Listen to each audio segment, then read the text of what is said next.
Chapter 1470. There must be a reason behind this abnormality. Since it didn't make sense, this matter was worth pondering over.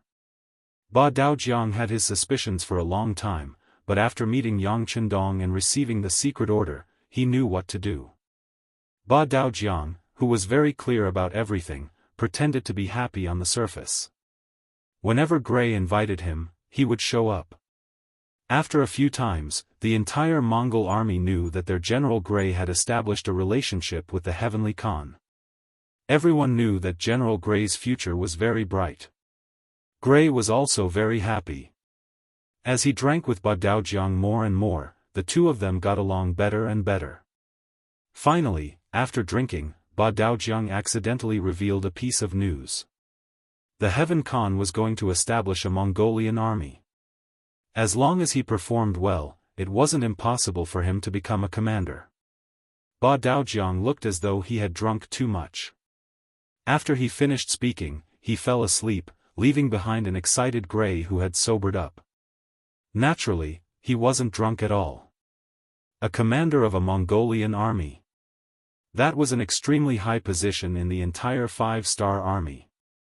How could he not sober up when he thought that he could be promoted? No, I must perform well. This attack on the city of Rostov is a good opportunity, an excellent opportunity to show off my abilities. Unknowingly, Gray had set a goal for himself. The military operation to besiege the city took 3 days to complete. After the 4 city gates were sealed, the cannons of the 2nd Cold Front Regiment were pushed forward. They aimed at the Ross cannon, which was also a cannon. However, the Ross cannon was inferior in power and range. The 2nd Cold Front Regiment was prepared to destroy all of the enemy's cannons at the first opportunity. Next, it was time for the cavalry to charge.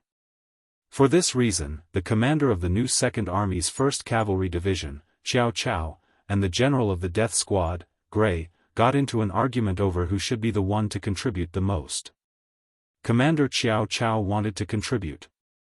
He had a feeling that after the Golden Horde was destroyed, there would be fewer and fewer opportunities for them to fight a big war. He had also heard rumors that the 2nd Army was about to expand into the 2nd Army Corps. At that time, Commander Shibi would very likely be promoted to commander of the Corps. In that case, there would be at least 3 vacant commander positions. As the commander of the 1st Cavalry Division, he naturally had a lot of opportunities and room for promotion. He didn't want to miss such an opportunity. Therefore, he had to use this battle to perform well and let others see his ability. This would create more favorable conditions for him to compete for the position of commander. Gray didn't know about this, but he wanted more. He had actually set his sights on the position of commander of the Mongolian army. However, what he did not know was that Ba Daojiang had made up the story according to Yang Qindong's wishes.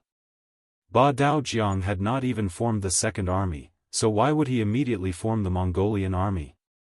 The reason why Gray had said that was because he wanted Gray to be more active in battle and personally participate in the front lines.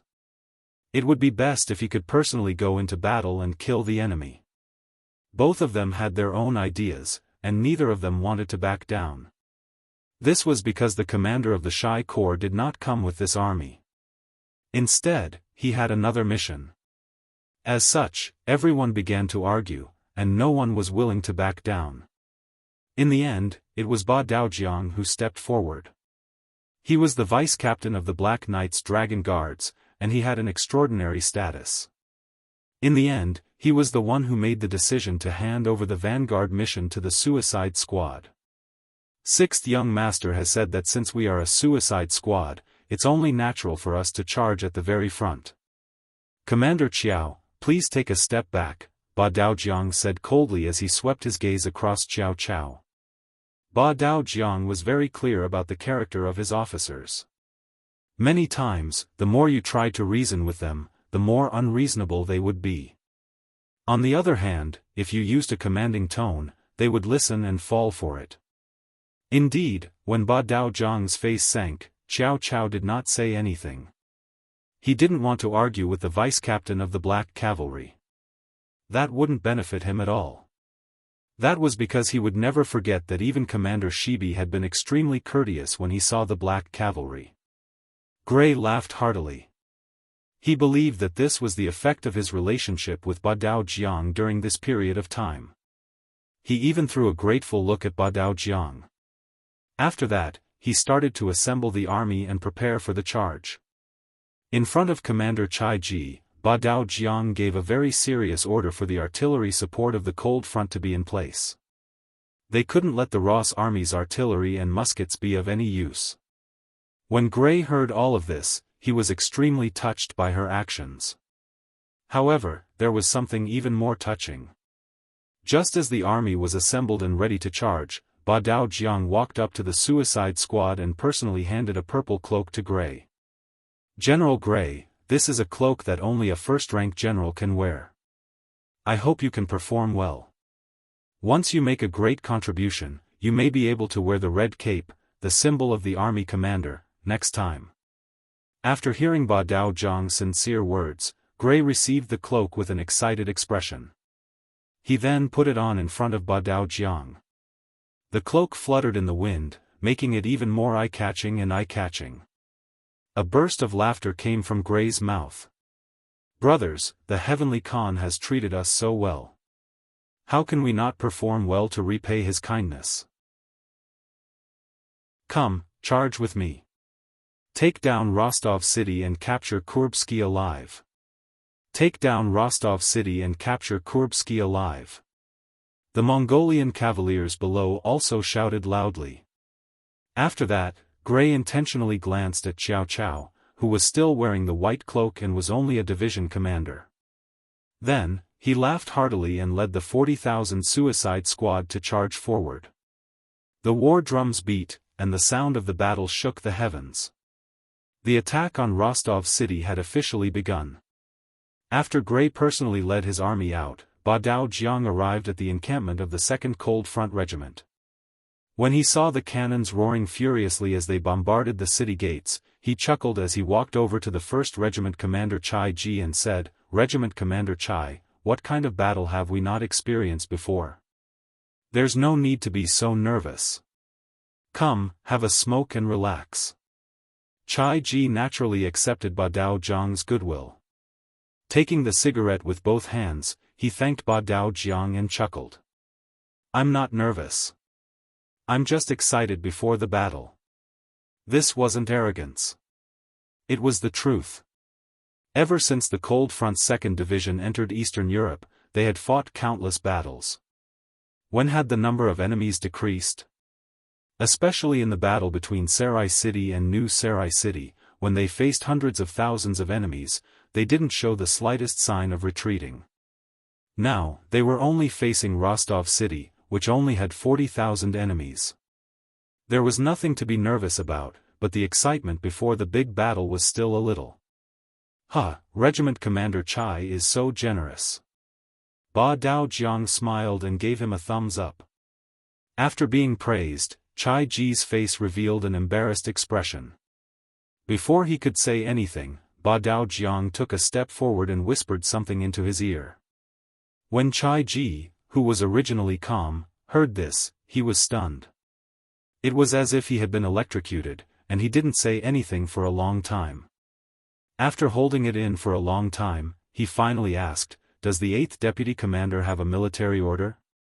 After asking this, Chai Ji couldn't help but laugh. How could there be a military order for this kind of thing? Wasn't this the same as sending someone into the enemy's hands? But was this Ba Daojiang's idea, or was it the 6th young master's idea? After thinking about it, Chai Ji felt that the latter was more likely. Even if Ba Daojiang had some personal grudge with someone, he would have his own way to solve it. He definitely wouldn't tell this to Chai Ji, who had no friendship with him. Not to mention that he would use the Cold Front's hands. If he dared to do this, and even dared to tell Chai Ji about it, he probably wasn't afraid of being exposed. If that was the case, this should be the order of the higher-ups. Who was Ba Daojiang's higher-ups? Was there even a need to think about this question? Okay, I know what to do. Chai Ji nodded heavily, as if he had made a difficult decision. Okay, after this matter is done, I'm afraid Commander Chai will be reprimanded. But don't worry, you will be rewarded for what you have done. Ba Daojiang wasn't surprised that Chai Ji agreed. Because as long as he thought about it carefully, he would be able to figure out the entire matter. The only thing that was similar was how long it would take for him to figure it out. From the looks of it, Chai Ji was indeed a smart person. Since he was a smart person, this matter would be easy to handle. In the end, Ba Daojiang still left. Or rather, he came over to talk about this matter. Now that the matter was settled, he naturally had to leave. He left Chai Ji behind and said to the correspondent beside him, "Get me 3 cannons. I want to command them personally. Go quickly." On the battlefield, General Gray led the vanguard of the Death Squad with 5,000 cavalrymen and charged toward the south gate. He saw that Ling Feng's cannons had already started firing and were hitting the city walls of Rostov one after another. The cannons embedded in the city gates were hit and disintegrated one after another. Without the advantage of firearms, the Russian army was like a tiger without its fangs. How could they be a match for the Mongol cavalrymen who grew up on horseback? Gray, who was laughing heartily, was in a very good mood. In his eyes, this battle wasn't difficult at all. With the help of the cannons, he only needed to launch a symbolic attack. When the city gates were blown open, he would be the first to contribute to bringing the army into the city. When the news of this battle reached the ears of the Heavenly Khan, he would be getting closer and closer to the position of commander of the army. Just as he was thinking about his beautiful future, a cannonball suddenly exploded 40 feet away from him. When the intense shockwaves reached him, one of his personal guards was thrown off his horse. This sudden and unforeseen event gave Gray a fright. Gray was shocked by this sudden turn of events. Chapter 1471. What's going on? Surprised, Gray instinctively shouted. However, when he saw that he was less than 200 meters away from the city gates, he couldn't help but heave a sigh of relief. It seemed like he had charged too quickly, causing the cannon shells to land nearby. This should be a normal phenomenon. Gray consoled himself in his heart and wanted to retreat a little. He was a little distracted just now, causing him to charge too fiercely as a general. Now, the best thing to do was to retreat a little and distance himself from the city gates. This way, he would be safe enough. Even if the 5-star army's cannons weren't accurate, they wouldn't fire at his own camp, right? However, if he were to retreat now, what would others think of him? With so many members of the suicide squad around him, would they think that he was afraid? Behind him was Ba Daojiang, who was sent by the Heaven Khan. He must be watching all of this without blinking. If he retreated like this, would they have any opinions? What would the consequences be if they reported this to the Heaven Khan? Because he had a request, there were too many restraints when he did things. At this moment, many thoughts popped up in Gray's mind. He didn't dare to retreat, but instead slowly moved forward. Hurry up and blow up the city gates. Hurry up and blow up the city gates. Gray silently muttered in his heart. For some unknown reason, Gray had a bad premonition. He kept feeling that he was in danger. Speaking of premonitions, many generals and old soldiers who frequently went to the battlefield would have them. The more they went to the battlefield, the more they experienced, the more they saw. Naturally, they would have more experience. As such, they would sometimes have certain premonitions. At this moment, Gray had a bad premonition. At this moment, he only hoped that the city gates would be blown up quickly. That way, as long as the army entered the city, the cannons would only explode within the city, and he would be much safer. Gray silently muttered in his heart. However, for some unknown reason, the cannons of the Cold Front army were clearly not up to par this time. After a dozen or so consecutive shots, they only hit the edge of the city gates. On the contrary, one of the shots landed 30 feet away from him, causing 2 of his bodyguards to suffer light injuries. No, why am I so nervous? It's too dangerous here. Let's back up a little. For the sake of his own life, Gray didn't care about what others would think of his actions. Right now, he only had one thing on his mind, and that was to retreat further and further. An idea formed in his mind. However, before he could complete his actions, two cannonballs whizzed over from the left and right, landing right near the purple-cloaked Gray cavalry. One of the cannonballs even landed less than 10 feet away from him. A loud explosion rang out, causing an intense shockwave to blast towards Gray's face. A few of the shrapnel fragments embedded themselves into Gray's body, with one of them striking near his heart. Immediately, blood spurted out from his body, and he couldn't stop it. Very quickly, Gray's purple cloak was dyed red, while his face turned from red to white, appearing incomparably weak. At this moment, he had already dismounted from his horse and was looking up at the sky, wondering what was going on. Why was his luck so bad that he was seriously injured by his own side's cannonball? Even at the moment of his death, he didn't know that someone had done it on purpose. His actions had already caused intense dissatisfaction from Yang Chendong. However, after considering the thoughts of the surrendered Mongolian generals, he didn't publicly punish him. Instead, he chose to let him die on the battlefield. Within the artillery formation of the Cold Front, Commander Chai Ji saw the purple-cloaked cavalry fall through the binoculars, and couldn't help but sigh in relief. He muttered, "The mission is completed. I have to thank Ba Daojiang for giving Gray that flashy purple cloak. If not, it wouldn't have been so easy to find a target on the battlefield." At the rear of the 5-star army, Ba Daojiang also saw this scene through the binoculars. When he saw Gray being sent flying from his horse, he knew that the mission was a success. However, he still put on an extremely sorrowful expression and said to Division Commander Qiao Qiao, "Division Commander Qiao, I'm afraid that General Gray has met with misfortune. You are now the commander. Lead everyone to charge forward and take revenge for General Gray. Take revenge for General Gray." Barlu, Wutu, and the other Mongolian generals who were also in the middle of the army shouted in unison with a tragic expression. "Okay, I'll accept your orders."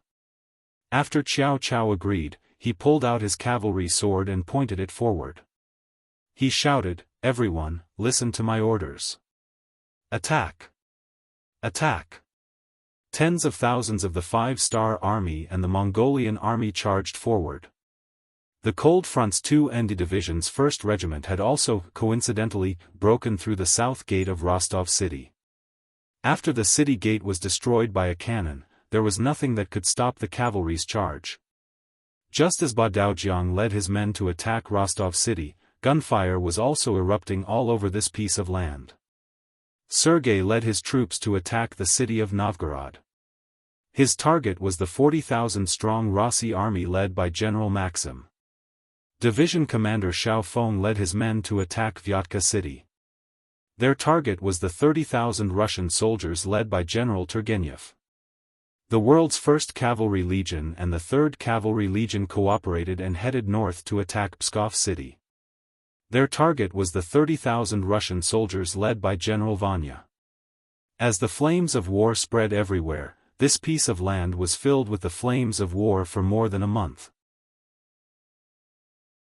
With the support of powerful firepower and the charge of the valiant cavalry, the cities of the Rossi principalities were conquered one after another. Generals and soldiers were killed. Even some of the cities that were not completely under the control of the Rossi principalities were also affected. They were conquered by the 5-star army and changed sides. In comparison, Moscow City was very quiet. Yang Chendong had already brought a portion of his men to the outskirts of the city and set up camp. He didn't look like he was in a hurry to attack. Of course, Yang Chendong was waiting. He was waiting for the main forces of the 5-star army to come back. That would be the time for him to launch the final blow. However, all of this was seen by the soldiers of Moscow. They believed that the 5-star army was at their wits' end. They were helpless in the face of the 5-star army's ubiquitous trenches. Especially since there was a heavy downpour a few days ago, the trenches were filled with water, increasing the difficulty of clearing the trenches. The cavalry would not be able to display their might, and the infantry would need to cross the deep ditches filled with water to advance. All of these would greatly affect the strength of the Han army. As such, the Ross army would be able to easily defend the city. This result made many of the officials and nobles in the city reveal looks of satisfaction. They were even more impressed with Ivan, who came up with this idea. What son of heaven! What extremely intelligent! He said as much as he could without the slightest bit of stinginess. On the other hand, Nevsky stood in the crowd with a thoughtful expression. He had listened to Yang Chendong's words and made sufficient preparations. For example, General Peter, who was originally his clansman, had already discussed in private. If the situation became unavoidable, they would take action to protect themselves. At that time, they might become the only remaining Rossi nobles. However, the development of the situation was not as he had imagined. Because of the trenches, the Han army could not approach the city. It seemed that Yang Chendong's words were just a boast. Who cares? Nevsky shook his head. Thinking that it would not be a bad thing for him if he could defend the city, Nevsky simply threw this matter to the side. Outside Moscow, as time passed, more and more five-star army had completed their mission and were gathering outside the city.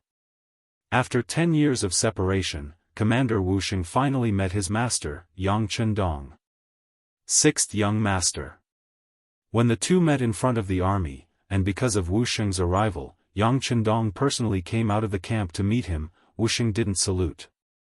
Instead, he fell to his knees with a plop and began to wail.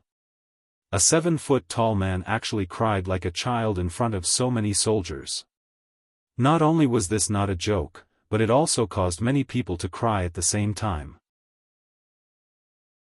If one was not a veteran of the Third Army, they would not be able to understand this feeling. 10 years ago, they had stepped out with great ambitions and lofty aspirations. 10 years later, they had experienced countless difficulties. Now, there were less than 200 old soldiers left from the original 10,000. This nearly 95% elimination rate was not something that those who had experienced it could not understand. Yang Chendong's eyes were also slightly red. He took 2 steps forward and stretched out his hand to help Wuxia up from the ground. He comforted him, "Okay, young master, I know what happened to the Third Army. You have worked hard. Don't worry, this kind of thing will not happen again in the future. For those soldiers who died, we also have to comfort their families. We cannot let the heroes die with regrets. Thank you, sixth young master." Wuxia, who had already stood up, quickly saluted again. Then, Chunyang, Yila, Lu Dai, and the others came up and saluted. These people were the first batch to follow Yang Chendong. Many of them were still young, but now they were already middle-aged. Okay, you have worked hard. After Yang Chendong returned the salutes to each officer, he would hold their hands to comfort them and encourage them at the same time. After the officers of the Third Army, it was Tianhu's world's first cavalry army that came up. Facing them, Yang Chendong did not have so much melancholy. He only nodded to the commander and said, "You have done well." Just these 4 words were enough to prove that the world's first cavalry army's efforts were not in vain. Tianhu was also very excited. He saluted and said respectfully, "Teacher, good day." Chapter 1472. With the arrival of the First and Third Armies, which were the furthest away from the city, it could be considered a victory. Next, it was time to deal with the main forces of the Rossi army, who were hiding in their turtle shells. On the 3rd day of the 7th month, 1463 AD, the 5-star army launched an attack on the capital of the Rossi Principality, Moscow. When nearly 100 hot air balloons rose into the air, the white clouds in the sky flew toward Moscow, which was more than a dozen kilometers away. Cheers could be heard from the entire 5-star army camp. Before this, Countless officers had gone to look at the deep trenches that had been filled with water. All of them had ugly expressions on their faces. In their opinion, it was extremely difficult to launch an attack in such an environment. Exhausting themselves would not bring them any benefits. But what else could they do? The distance of more than a dozen kilometers was like an abyss, blocking everyone's advance. If they could not even walk over, how could they launch an attack? For a moment, many officers were thinking about surrounding the city. It seemed that the only way to solve the problem was to surround the city and not attack. But if that was the case, how many troops would they need to station nearby? Too few people would not do. What if the people in the city rushed out? But if there were too many people, it would be a waste. Gathering the troops together, not to fight, but to keep an eye on the enemy for 3 to 5 years, how much military supplies would that consume? Even if the Xianxia was rich, he could not afford such a waste. Most importantly, as long as Moscow still existed, it was inevitable that there would be Russians who held on to hope. The psychological effect of this was the most annoying, and it was very likely that it would cause unrest in the surrounding areas. When that happened, how could there be any talk of development? Just as many officers were wondering what to do, the Air Force was deployed. Everyone's eyes lit up when they thought about how the space could travel through the air and continuously attack the Russian army in the city without having to worry about the enemy's counterattack. When that happened, the city would probably become a sea of fire. When that happened, it would not be them who would be thinking about how to get in, but the people who would be thinking about how to get out. There was no need to spend any effort or worry. They could just wait for the scene of victory to appear. Excited shouts could be heard from the camp. Sixth young master, since this is the case, we do not need to leave so many troops here. There are still many troops in the surrounding areas who have not surrendered to us. Can we continue to deal with them? The battle-hungry commander Tianhu suggested. Yes. Yang Chendong nodded. This was what he wanted to say as well. With a few orders were given. For example, Tianhu's No. 1 Cavalry Army, the 2 divisions of the new Second Army, as well as the 50,000 soldiers of the Mongolian Army, and they charged to various areas to deal with the various factions that had not submitted to Yangxia's forces. The other 2 divisions of the new Second Army, the 50,000 soldiers of the Mongolian Army, and the 20,000 soldiers of the Russian Army were left behind to keep an eye on the Russian Army and prevent them from escaping. Wuxing's Third Army was also to be left behind. They needed to expand their ranks and regain their former glory. For this reason, Yang Chendong allowed the 3rd Legion to recruit soldiers from the Russian division and the surrendered Mongolian army. Everything was based on their needs. After Wuxing left with the order, Yang Chendong summoned the commander of the new Second Army and officially gave him the order to establish the Second Army. According to the order, the Second Army would have 4 armies under its command and 1 division under its direct command. It would have 1 more commander than Tiger's Man's First Army. In total, there would be around 150,000 soldiers. Yang Chendong also revealed that the Second Army would most likely stay here in the future to take over the huge territories of the Golden Horde and the Russian Empire. Don't feel pressured. The steam engines you need have already been produced and tested. They will be given priority for your use. When the time comes, all the resources from the Far East will arrive here within 10 days. If something happens, reinforcements will also arrive within 10 days. Moreover, this time will be constantly increasing. Who knows, this prince might arrive at any time by carriage.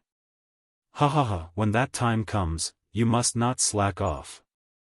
Hearing Yang Chendong's laughter, Shibi was already crying. Of course, these were not tears of sorrow. They were tears of joy and gratitude. He was just a surrendered general. How could he be favored by Yang Chendong and promoted to commander? At that time, he had already attracted a lot of envy and jealousy. Now, he was going to be the commander of the Second Army. The commander of the Second Army was Tiger's Man. He was the person who had followed Yang Chendong the longest and was also the most trustworthy person. Now, he had become the commander after that person. Didn't this mean that in Yang Chendong's heart, he also trusted him very much? With this trust, Shibi could not stop crying.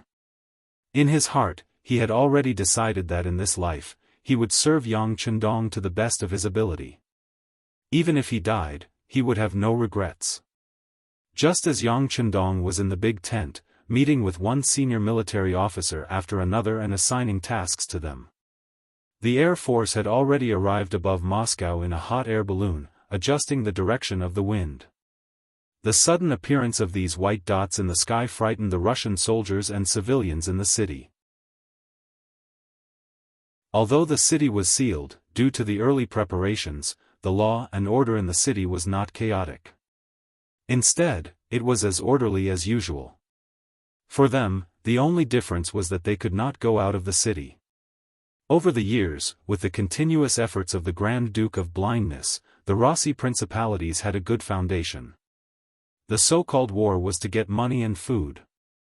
They had long been prepared to fight to the death with the Golden Horde, so they had made all kinds of preparations and prepared all kinds of resources. In addition, a while ago, Ivan led the army to hunt some of the nearby forces who did not submit to the Rossi principalities and robbed a lot of good things. This made the city's treasury even more plentiful. As long as it was not too wasteful, it would not be a problem for the 200,000 soldiers and 500,000 civilians in the city to defend for 5 years. This was the source of the Rossi principality's confidence. In their view, as long as they did not go out of the city, it would be difficult for the Han army to attack. If the other party really wanted to complete the work of filling the holes, they were not afraid of such a stupid method. They could use the artillery in the city to attack, and they could also take advantage of the night to counterattack. There was no need for the artillery to hit them. As long as they smashed countless holes, it would be considered a victory. It was because they were well prepared that the civilians and soldiers in the city were not afraid and still lived their lives, as they knew that many Han soldiers had gathered outside the city. This was because they firmly believed that Moscow would be a strong fortress, and no one would be a threat to them for a short period of time. But no one would have thought that this confidence would change because of the white dots in the sky. When 100 hot air balloons appeared in the sky above Moscow, all of the Rossi soldiers and civilians were shocked. There were even many people who knelt on the ground and prayed piously. Obviously, they thought that the appearance of the hot air balloons was some kind of god. This was not the first time such a thing had happened. Almost every time the hot air balloons appeared on an unfamiliar battlefield, there would be such a scene. On the hot air balloon, the Air Force commander, Sun Lixing, was clearly used to all of this. He looked down and saw that there were many civilians in the city, and there was no sign of chaos.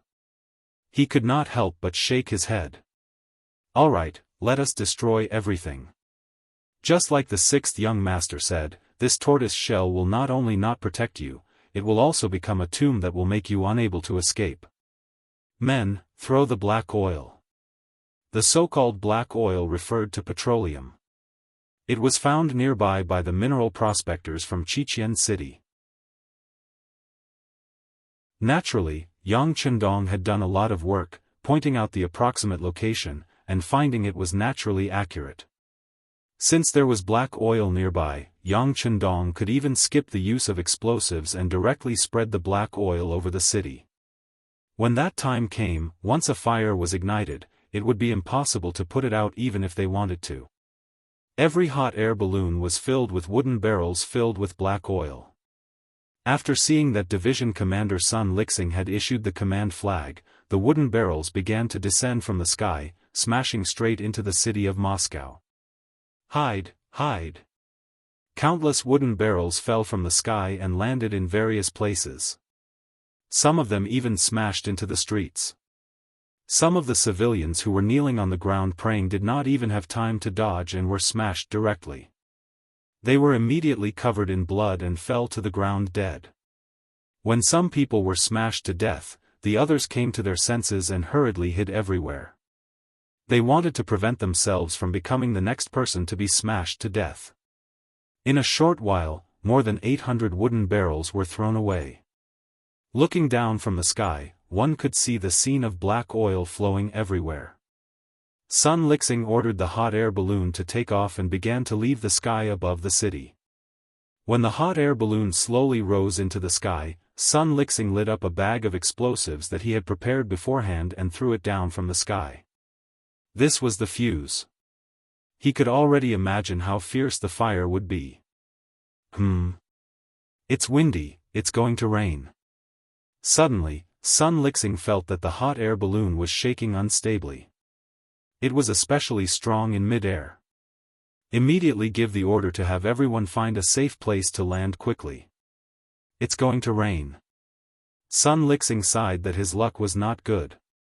He could not see the scene of the city burning like a fire, and said with some hatred. As for whether the rain would affect them, this was already one of their training subjects. As for whether the black oil would be extinguished by the rain, it was also tested.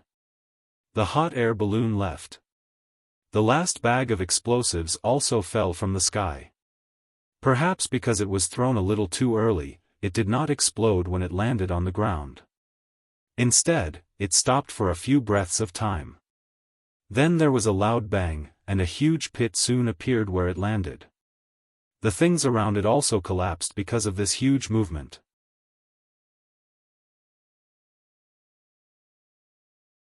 Chapter 1473. It was just a pack of explosives.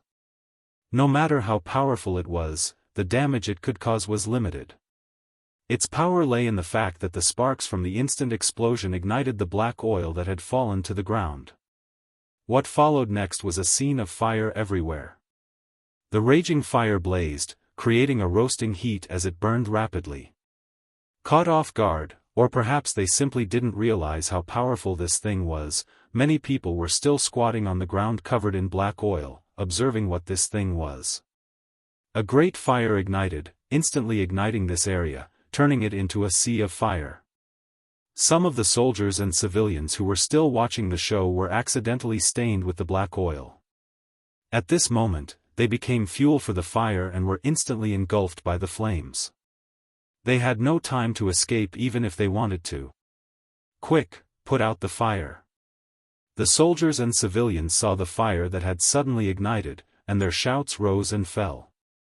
Countless basins were filled with clear water, and they poured it over the black oil. However, the result was that not only did the fire not reduce, it even grew bigger. The Rossi soldiers didn't know the characteristics of the black oil, and they didn't know that water couldn't extinguish the black oil. On the contrary, it only made the fire grow bigger and bigger. The flames soared into the sky uncontrollably. Even the 5-star army camp several kilometers away could see it clearly.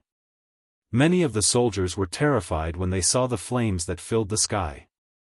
They had originally thought that the measures taken by the Rossi soldiers would give them a headache, and that they would have no choice but to give up on attacking the city. Who would have thought that Bugnam of Gojoseon would be able to ignite the fire in the city without much effort? When he thought about how the city gates were tightly shut and how there were deep trenches outside, it was the same as cutting off his escape route. If that was the case, wouldn't it be the same as spinning a cocoon around his own feet? This was really like the saying that one had lifted a rock and dropped it on one's own feet. Not good, it's raining. While the soldiers of the 5-star army were still waiting to watch the show, one of them suddenly felt something and shouted. That's right, it's really going to rain. The Rossi soldiers in the city are really lucky.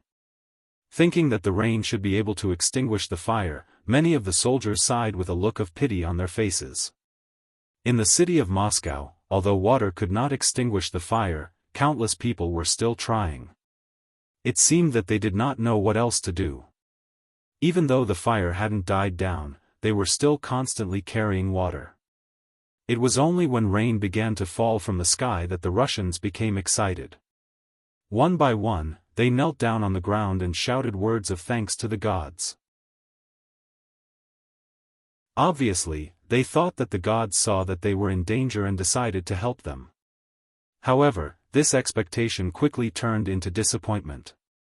Even when the rain fell on the black oil, it was still unable to extinguish it. The fire was still burning, as if mocking their ignorance and stupidity. It's over. It's over. Countless civilians and soldiers sat on the ground, their faces filled with despair. They really couldn't think of any good way to extinguish the fire, so they could only let it burn and wait for the black oil to burn out. Although such a large commotion was only burning in the east of the city, it still attracted the attention of all the civilians.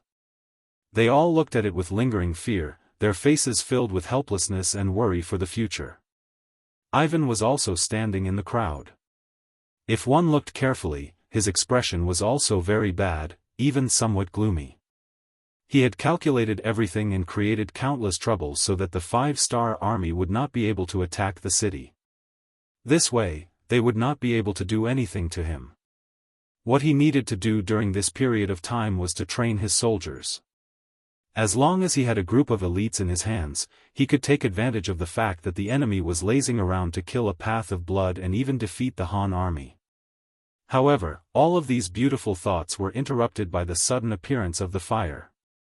Although Moscow was large enough, it would require a lot of kerosene to burn the entire city. It was not something that could be done in a day. However, if there was no way to deal with it, the morale of the soldiers would be slack and the people's hearts would become unstable.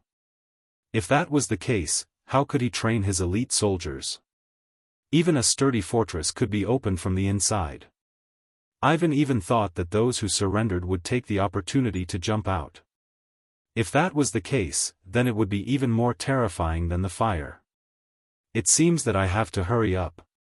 Thinking about the things that he had secretly prepared, Ivan could not help but silently mutter to himself.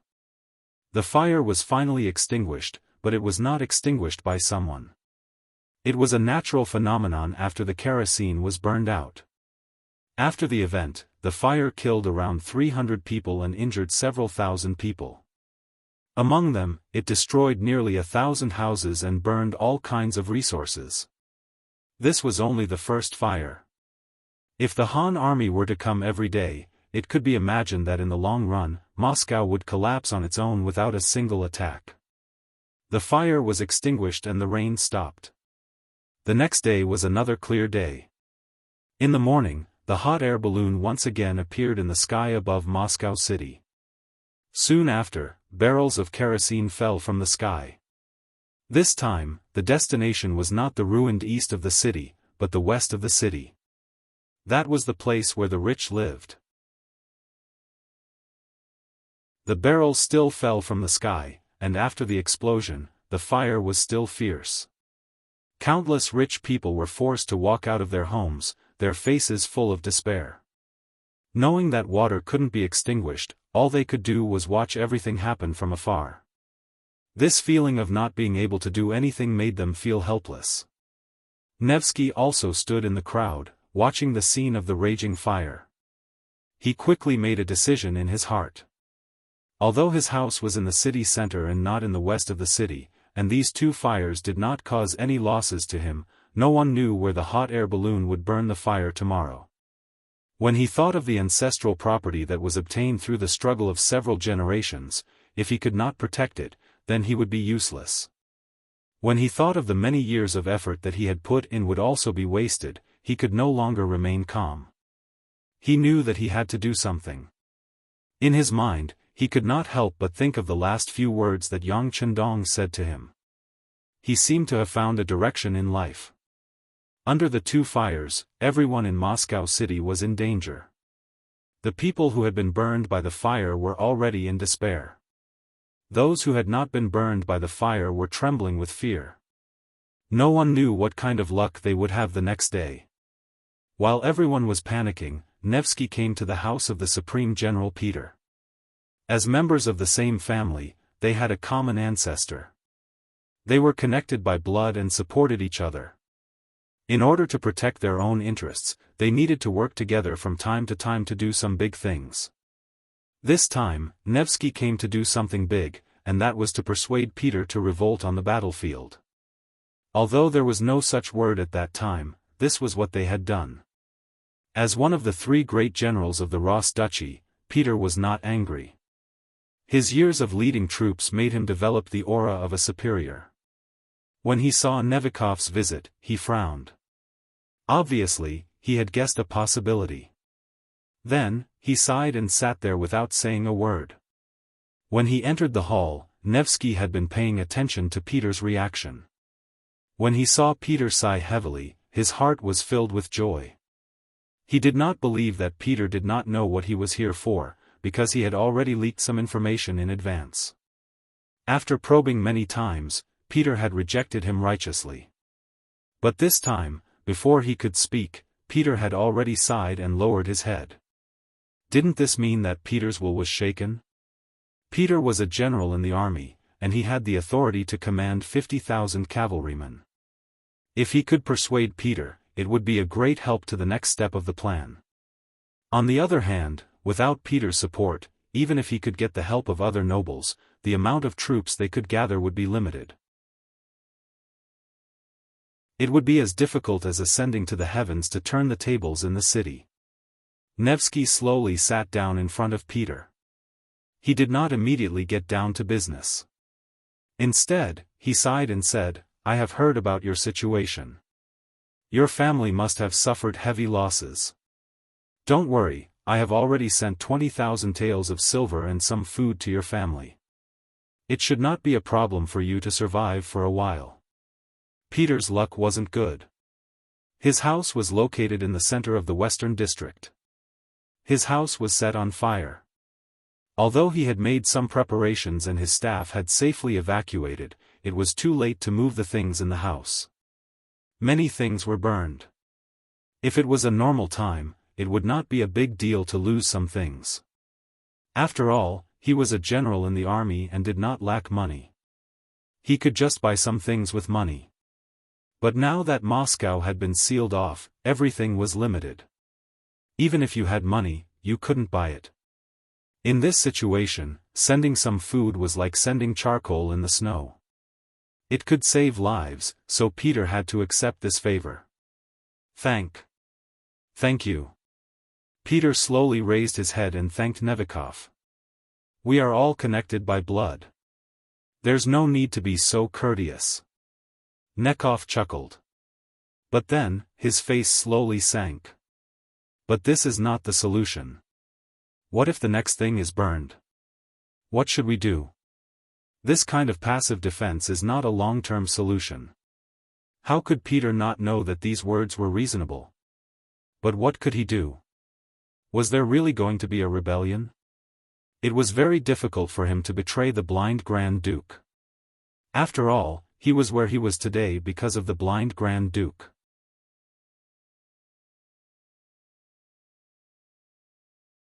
Chapter 1474. Peter did not immediately answer this question, and Nekov was not in a hurry either. Instead, he continued to speak in a calm tone. This time, the Han army came with great ferocity.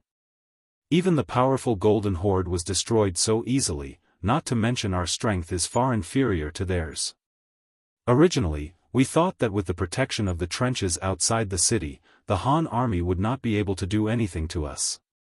However, the other side used something that can fly in the sky. It is too powerful, completely ignoring our previous preparations. Moreover, they are in the sky while we are on the ground. We can only passively take a beating.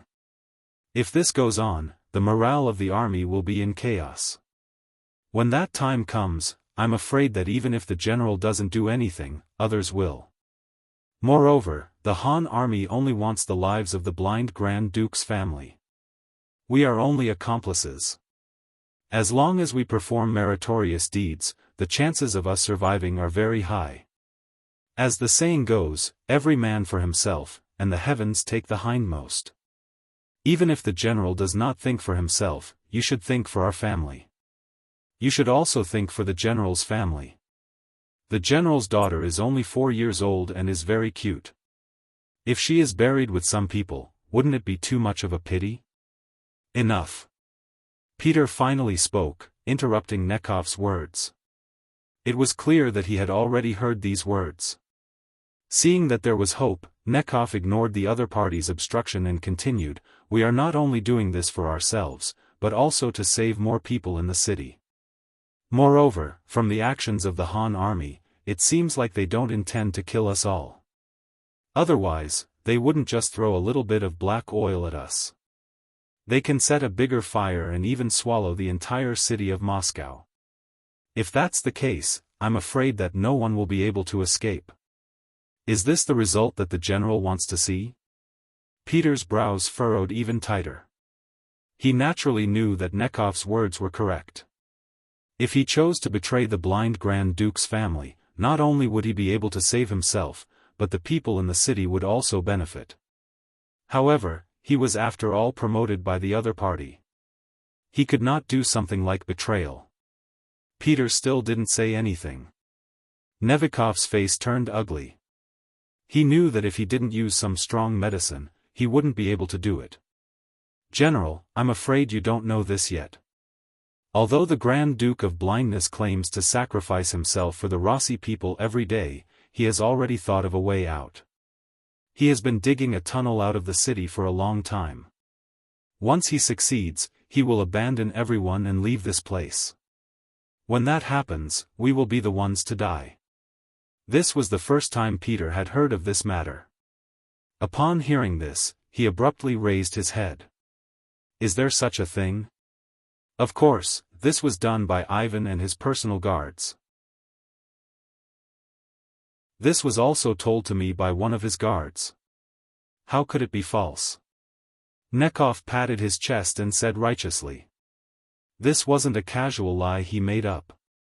If he really did that, he was afraid that Peter would quickly find out, which would make things worse. He had indeed spent a large sum of money to bribe one of Ivan's guards and got the information from him. When Nekhov first received this news, he was also shocked. He cursed Peter's slyness in his heart. However, he immediately thought that this was an opportunity. An opportunity to convince Peter to work for him. That was why he came. As expected, Peter remained silent for a long time after he told him the truth. Seeing that Peter was wavering, Nekhov took the opportunity to say, General, those who do great things must not be soft-hearted. You want to be loyal to the other party, but now the other party wants to abandon you.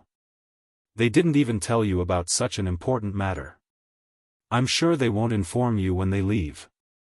Is it worth it for us to work for such a master? This time, Peter was at a loss for words.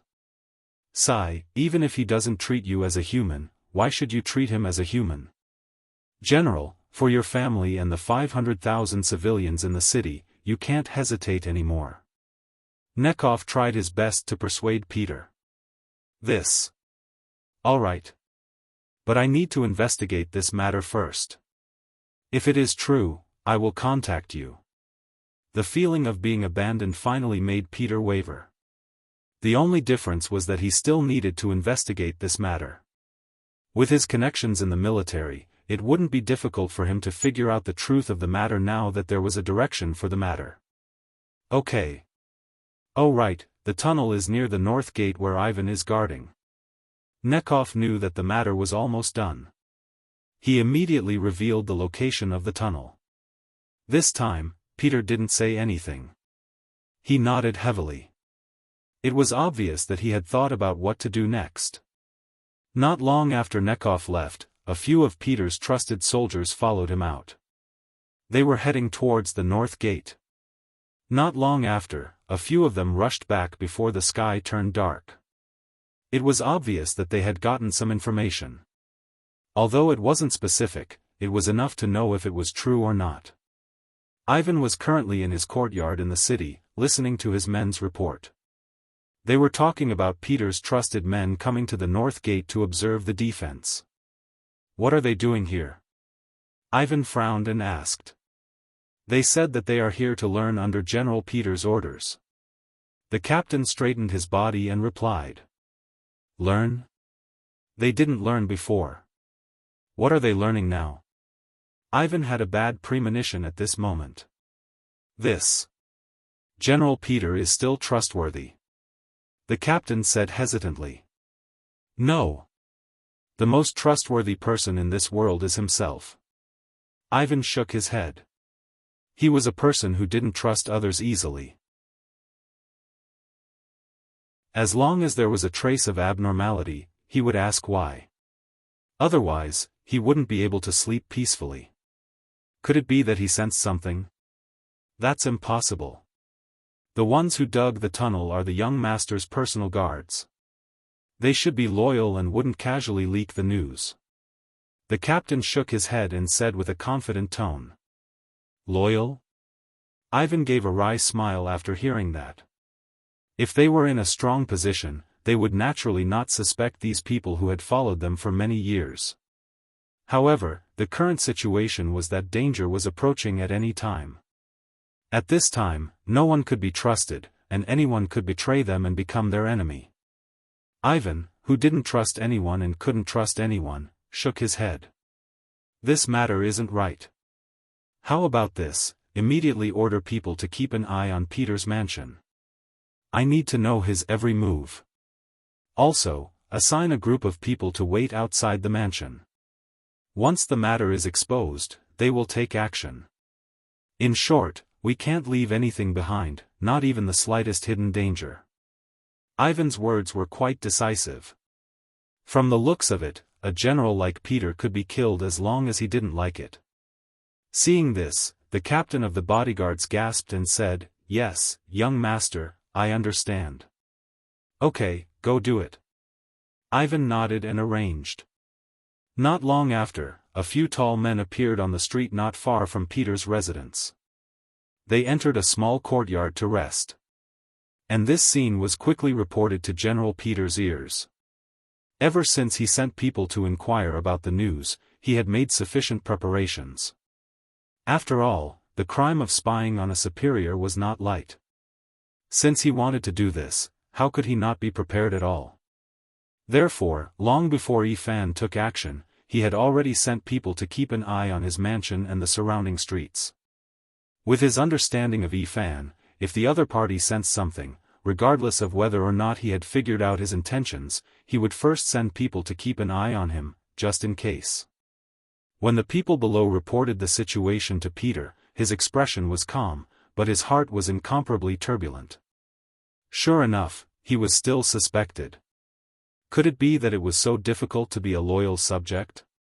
With Ivan's temperament, after this matter, the relationship between the two would not be as seamless as before. If there was a chance, the other party would even get rid of him. Speaking of tough means, this Ivan was much more powerful than his father, the Grand Duke of Blindness. Forget it, if that's the case, he is forcing me. At this moment, Peter had made some kind of decision. He slowly got up and went straight to the study. Half an hour later, several servants in the mansion who were in charge of buying and selling tomorrow's food walked out of the courtyard. For these servants, the people sent by Ivan who were in charge of keeping an eye on them did not intend to give up. They arranged for 2 soldiers to quietly follow them. Originally, the captain of Ivan's guards thought that he had already attached great importance to these servants, but he did not know that Peter was in disguise among them. When the group of people walked to a dark corner, his figure flashed and disappeared from the team. Because they did not dare to follow too close, when the people sent by Ivan caught up, they did not notice that such a person was missing in the team. After Peter got his freedom, he was not careless. He circled the streets a few more times. After confirming that no one was following him, he went to his own camp. There were his confidants that he had cultivated for many years. Under his management for many years, these people only listened to him. In the military camp, although it was already dark at this time, it was still very lively with people coming and going. Many patrolling soldiers were walking around with torches. Although there was a dozen miles of trenches as a cover and there was no need to worry that the Han army would suddenly attack the city, there was no harm in being careful. Even if the other party had something like a flying ball, who knew if there would be other secret weapons?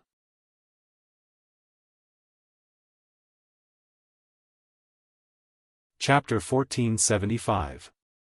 When Peter arrived outside the barracks dressed as a servant, several soldiers quickly came forward to interrogate him. When they saw that the person who came was the Supreme General, they were all confused. Peter waved his hand rudely and said to several confidants who had already learned of his arrival, "Keep an eye on these people, as long as they don't act rashly, don't make things difficult for them. The matter of him coming to the barracks must not be spread out. He doesn't trust these patrolling soldiers." Although several confidants were a little puzzled after listening, but since it was the Supreme General's order, they should carry it out without any discount. At that moment, the small group of soldiers unarmed and temporarily watched over them. For Peter, this is nothing more than a trivial matter. At this time, he has stepped into the main tent and secretly met with his confidants here. Although the matter of the black fire released by the flying ball has not yet spread to the barracks, all the soldiers know about it, and they are all at a loss. They don't know what kind of fate is waiting for them. Will they be burned to death by the black fire one day? The arrival of Peter undoubtedly brought hope to everyone, at least let them understand that there is something to do. Peter didn't have the slightest intention to hide from his confidants. He told them about the tunnel he obtained, and then said that because he knows too much, he has been targeted and may even be killed at any time. Those who can come to the tent are all Peter's confidants. It can be said that everyone is bound together for good or ill. If something happens to Peter, it can be imagined that their positions will not be guaranteed. Therefore, everyone can be said to be angry. They accused Ivan of disregarding the righteousness and sneaking away secretly, and at the same time, they also complained about the general's experience. "General, if we can't do it, let's rebel." A 10,000-man general named Sidney took the initiative to stand up. Although his voice was not loud, his attitude was very clear. "Yes, General, let's rebel." The other generals also woke up. At this time, they all thought of something and said in unison, "Good." To be honest, the Han army has contacted this general before. As long as we are willing to surrender, our lives can be saved. As long as we bring out a part of the property, we can also keep a part of it. Peter nodded with satisfaction and threw out a bait to everyone. The so-called property could be brought out of the country. This was a very plausible explanation. Perhaps the little generals in the army did not have much wealth, but in times of chaos, they could rob. Once he got his hands on it, everything would be his. Moreover, Peter had already hinted to them that as long as they could keep a portion of the property they brought out, wouldn't that mean that the good things they snatched this time could be considered their own private property? Even if they turned in some of the good things, the remaining value would be much higher than their own value. The young generals who understood this sentence immediately rubbed their palms together, their faces filled with excitement. Everyone's enthusiasm was aroused, and Peter smiled with satisfaction. If you want the army to listen to you, you have to give them some benefits. Otherwise, why would they work for you? Not to mention that they were dealing with Ivan, the blind archduke who had ruled them for many years. However, it was different with benefits. The Grand Duke of Blindness was nothing more than a synonym for wealth in the eyes of these people. However, robbing was robbing, and there were some things that had to be made clear. At the very least, they could not cause the Han army to be unhappy because of robbing. Everyone, remember, you can't rob the things in the palace. Not only that, we have to keep an eye on him.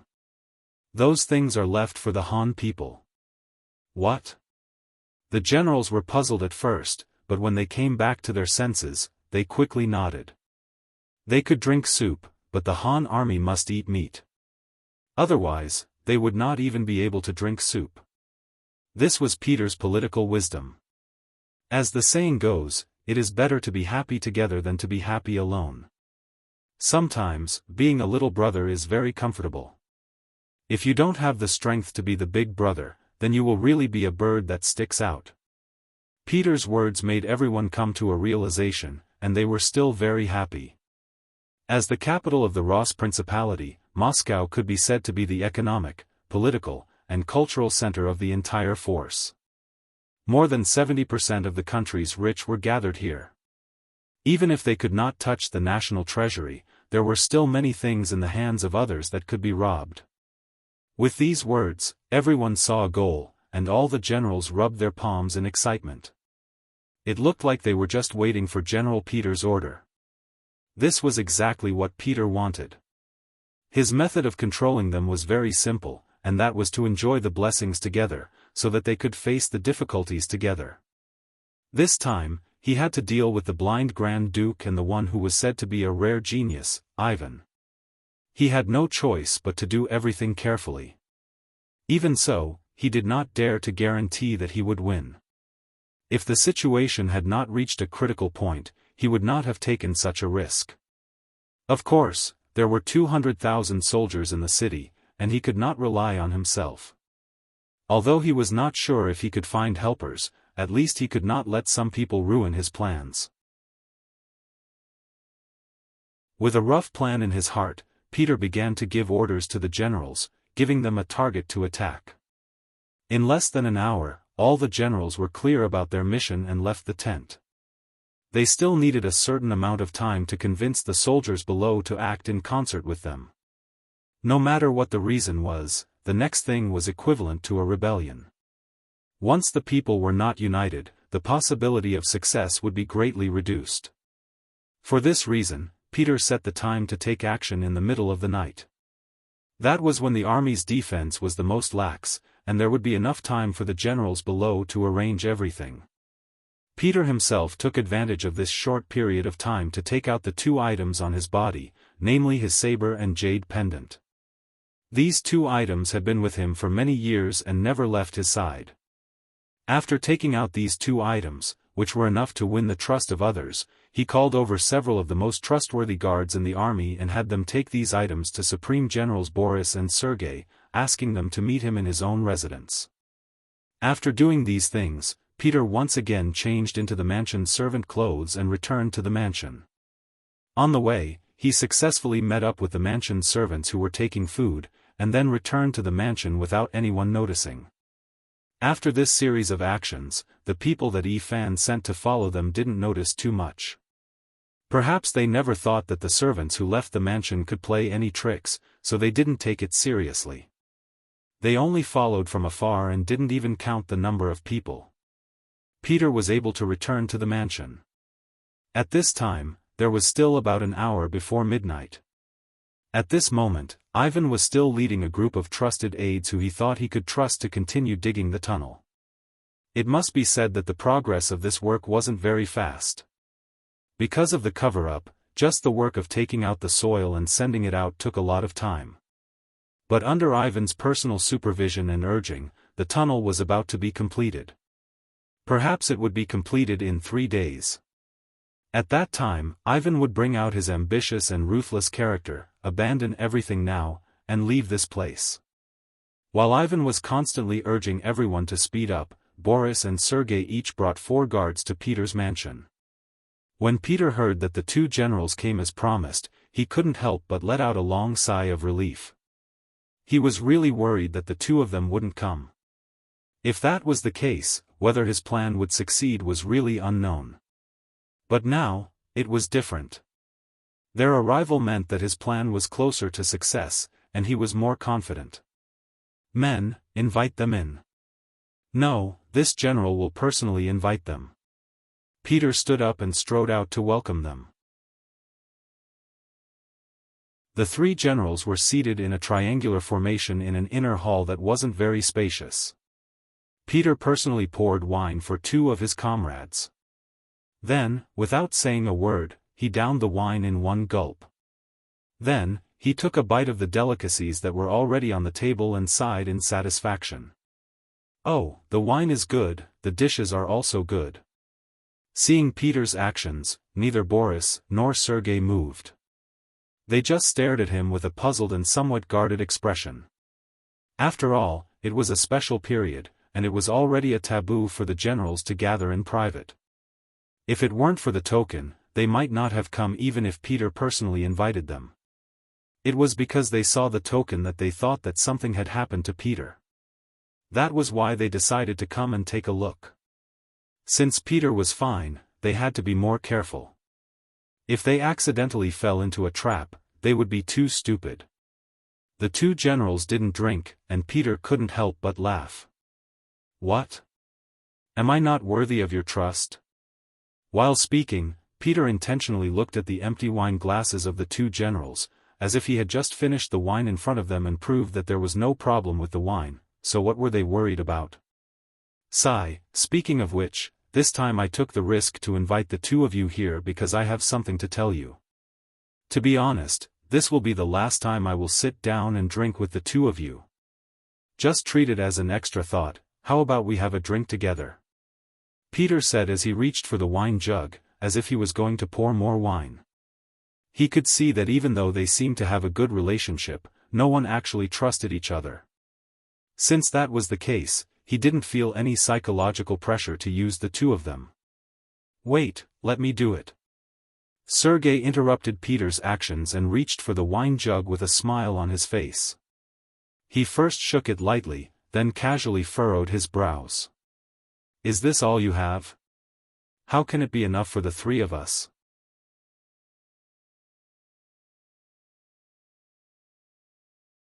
Chapter 1476. After saying that, Sergei opened the wine jug without Peter's consent and looked inside. After seeing that it was just an extremely ordinary wine jug, he closed the lid again. Sigh, no matter how important the wine is, I'll pour it for you. Of the three of them, the oldest was Boris, and the youngest was Sergei. What he said made sense, but why did he check the wine jug just now?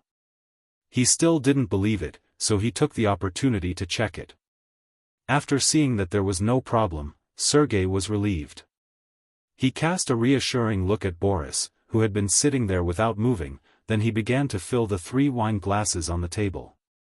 Peter saw Sergei's actions with his eyes and heart, but he didn't say anything. However, he didn't say anything, as if everything was supposed to be like this. He chuckled and raised his wine glass again. He looked at the two of them and said, "Come, for our last reunion, let's drink." Clang! The 3 wine glasses collided together, and everyone drank it in one gulp. After drinking the wine, Boris and Sergei's eyes fell on Peter again. Obviously, they wanted an explanation at this time. Peter was already prepared for this. He first let out a long sigh, then slowly said, "To tell you the truth, I can't even protect myself now. Someone is targeting me." Oh? Boris and Sergei let out a sound of surprise, but their expressions didn't change much. Obviously, they had thought of a possibility before coming. Otherwise, why would Peter send his personal keepsake to them? But even so, the two weren't nervous. First, they didn't do anything wrong, and second, they didn't believe that the Grand Duke of Blindness or Ivan would casually touch them.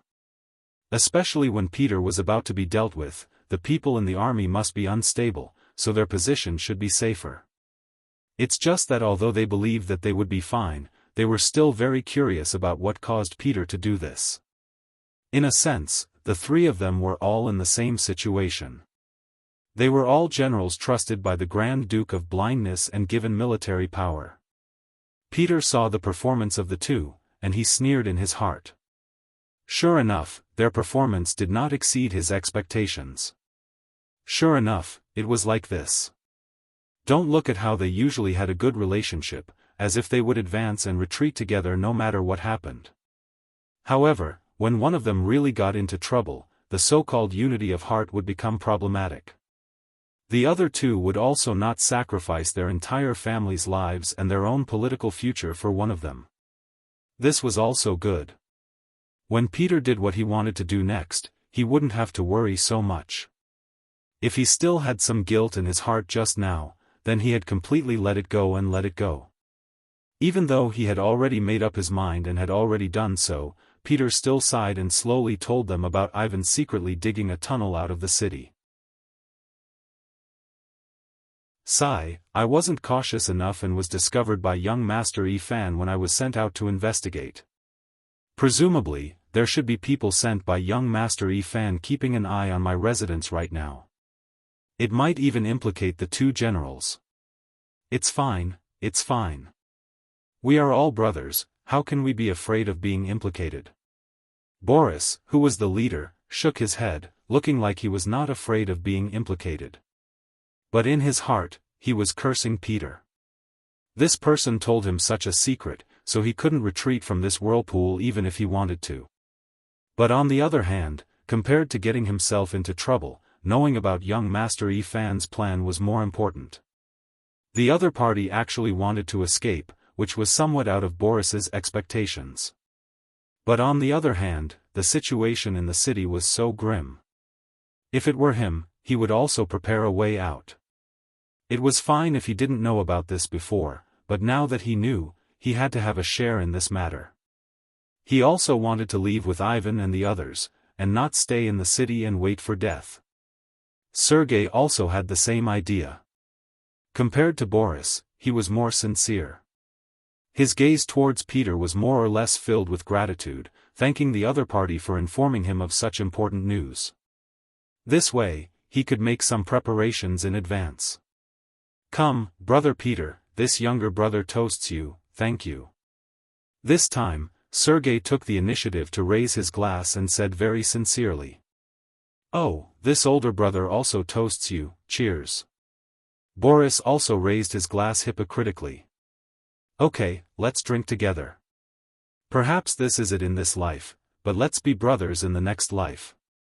Peter also said with slight emotion, a trace of sorrow appeared on his face. This sorrowful expression fell into the eyes of Boris and Sergei. They thought that Peter was revealing his true feelings, and couldn't help but feel a little touched. After all, they had been comrades for so many years, and more or less, they had some feelings for each other. Peter was indeed revealing his true feelings. He thought that after today, these two so-called brothers opposite him would become prisoners, and they would probably never be friends and brothers again. Thinking of the various things of the past, he sighed in his heart. The three of them sat together and drank with their own thoughts. It was also at this time that the news of the two generals rushing to Peter's residence was reported to Ivan's ears. After learning of this, a gloomy expression flashed across Ivan's face. If it was said that he only suspected that Peter knew about the tunnel before, he was now certain. What is he trying to do? Does he think that Boris and Sergei will help him if he tells them about it? How naive! Ivan snorted coldly in his heart. In the past, he had always heard from his father-in-law that Peter was a talented person, and how powerful he was, but now it seemed that it was nothing more than that. "Young master, should we arrest them now?" The guard captain asked in a reminding manner. "Send someone to keep an eye on their every move, I want to see what choice they have." Ivan shook his head and dismissed the idea of making a move now. In his opinion, since Peter had summoned the other two over, it meant that they were still hesitating. At the very least, they had no intention of attacking.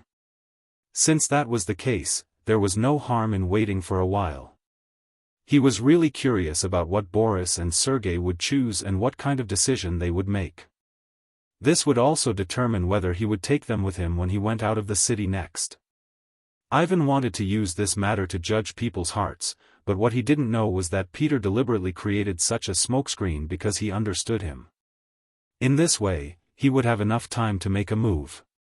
The guard captain received the order and sent more people to keep an eye on every move in Peter's residence. According to the young master's order, once they sent someone to summon their subordinates, they should immediately take them down. The reason why they made this decision was that they thought that their every move was very secretive, and they didn't know that Peter had already discovered them. Time passed by little, the military camp belonging to Peter was being mobilized, and according to the instructions of General Sidney, who temporarily took over the position of General Peter, the military camp was under martial law and no one was allowed to leave. At the same time, Nevsky also lobbied several dignitaries who held a certain amount of military power in their hands. The first fire needed to be lit by them. Although the blind Grand Duke trusted Boris and the other two generals, according to the management mechanism of the army, he still arranged people outside each military camp to keep an eye on everything. This was the principle of using people with suspicion, and using people with suspicion. For example, once Sydney made a move, the news would reach the ears of the blind Grand Duke as soon as his army left the camp. In this way, the other party could make some targeted measures in a very short time. So no matter how one looked at it, the military camp shouldn't make the first move, so this task fell into the hands of Nevsky and the other dignitaries. There was still a quarter of an hour before midnight, and the generals in Peter's military camp had already arranged everything. Most of the soldiers in the army had already made up their minds, and there were also some who were extremely loyal to the blind Grand Duke, but they had been put under house arrest. The generals who had arranged everything were standing at the inner gate of the military camp, waiting for the attack signal. It was only a quarter of an hour, and the waiting would soon pass. Finally, under everyone's expectations, a huge fire suddenly ignited in the direction of the palace in Moscow. The monstrous fire could be seen very clearly from afar. They succeeded. Come, inform the whole army to attack. Sydney was riding on a strong horse. After seeing the fire, his eyes lit up with excitement. Then he shouted, and the army that had been waiting for a long time rushed out of the military camp in batches. The fire in the palace attracted the attention of many people in the middle of the night, and it also disrupted the order in the palace. Many palace guards were busy putting out the fire through various methods. The blind Grand Duke was also woken up by the servants. At this time, he was in his bedroom with a gloomy expression. When the external enemy suppressed too much, internal strife was easy to breed. This was a historical rule. In this regard, the blind Grand Duke was already prepared. He sent out countless spies, trying to keep an eye on the places where the people lived in groups in the city. In case something happened, he would suppress it immediately. It was just that the Grand Duke of Blindness never thought that the first fire would burn in his palace. From the looks of it, it was definitely not the work of ordinary people. They did not have such great power. The one who did it must be an important minister, a general, or a noble. You can't hold it in anymore? Thinking that it was actually those people with high status who couldn't help but make the first move, the blind Grand Duke was disappointed. But at the same time, he secretly swore that no matter who did it this time, he would make the other party pay the heaviest price. He wanted to use this matter to remind the other dignitaries that if they dared to have other thoughts, their end would be very miserable. At this time, what they should do was to help each other in the same boat and overcome the difficulties together.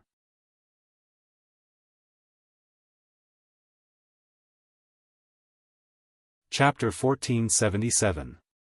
Men, quickly summon the three great generals for a meeting, the Grand Duke of Blindness said calmly.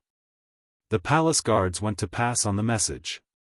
And just as they received the order and left, young Master Yifan also came to the palace and saw the Grand Duke of Blindness sitting there with an ugly expression on his face. "Father-in-law, are you okay?" "I'm fine." An amiable smile appeared on the blind duke's face. No matter how angry he was, as long as Ivan appeared in front of him, it would seem that all his anger would dissipate. It could be said that he didn't just like his son, he doted on him. Fortunately, Yifan was also capable and didn't let him down, so he wasn't spoiled. But even so, he dared to do some big things in private. For example, he didn't tell his father-in-law about the tunnel. And now, such a thing happened in the city. The fire actually spread to the palace. Yifan certainly knew that some people in power couldn't help but take action. This was the beginning of the real chaos. He also thought that it was necessary to explain the matter to his father-in-law. "Father-in-law, your son has been hiding something from you." What is it?" The Grand Duke of Blindness said nonchalantly. Because he spoiled Ivan, there were many things that he would not report to him before doing. The Grand Duke of Blindness was already used to this. "Father-in-law, I dug a tunnel, a passage leading to the dense forest in the north of the city. Once the tunnel is dug through, we can quickly reach there from the city. As long as the attack is sudden enough, we will definitely be able to catch the Han army off guard and carve out a bloody path." Yifan opened his mouth and confessed everything. The dense forest in the north of the city? A passage? At this moment, the blind Grand Duke finally couldn't stay calm. His face revealed a nervous expression. He had to admit that this was indeed a good way to escape. But the question was, why did Yifan tell him now? Could it be that the passage has been opened? With doubts, before the blind Grand Duke could speak, Yifan continued, "It's just that, I don't know why this matter was leaked. It was actually known by Great General Peter. He even sent people to investigate tonight, but they were sent away by my men." What? The Grand Duke of Blindness suddenly stood up. At this moment, his nearly blind eyes seemed to burst with infinite anger. Peter knows. Where is he now? Right now, he's having a drink with General Boris and General Sergei at home. My men have been keeping an eye on them. At this moment, Ivan said with a guilty conscience. No matter what, his actions this time were a little overboard. Although her father-in-law might not pursue his own responsibility, it was still necessary for him to apologize. The three of them are together? What's Peter going to do? The blind Duke quickly calmed down. He had a feeling that things were getting out of hand. He even suspected that the fire in the palace had something to do with it. The blind Duke seemed to be thinking about something and didn't speak for a long time. Seeing this, Ivan said anxiously, "Father-in-law, is it because I shouldn't have dug the tunnel?" "No. There's nothing wrong with leaving an extra path. Digging the tunnel was originally one of the escape routes. This isn't wrong. However, such a secretive matter shouldn't be known to outsiders. Furthermore, since you suspect that Peter knows about this matter, why didn't you immediately control him?"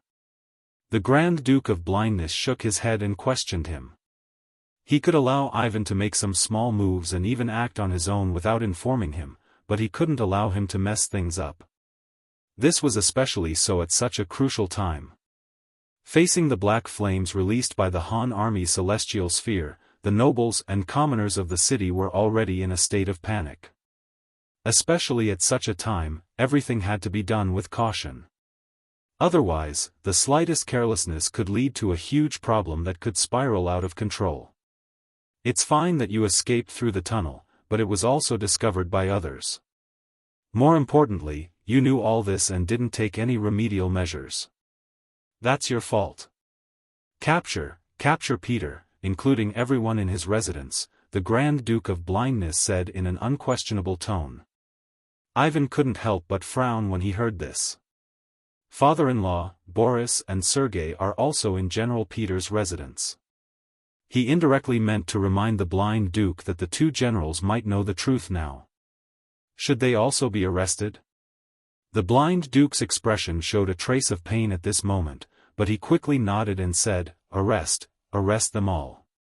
After I talk to them, I'll consider whether to release them or not. Capturing 3 generals all at once, and all of them wielding great power at that. Even the Grand Duke of Blindness had to think carefully. Understood. Ivan nodded. At this time, he had to admit that he was far inferior to his father in terms of ruthlessness. It was said that kings and emperors couldn't have their own feelings. Everything had to make way for benefits. It seemed that this was indeed the case. After Ivan received the mission, he was about to bring his men to Peter's mansion. But before he could bid farewell to the Grand Duke of Blindness, he saw a guard captain rushing into the main hall with a panicked expression. Reporting to the Grand Duke, "There's a mutiny in General Peter's barracks. They rushed out of the barracks and ignored our warnings. They are running in the city, and their destination seems to be our palace. This is bad." Ivan's expression changed drastically. The worst situation still happened.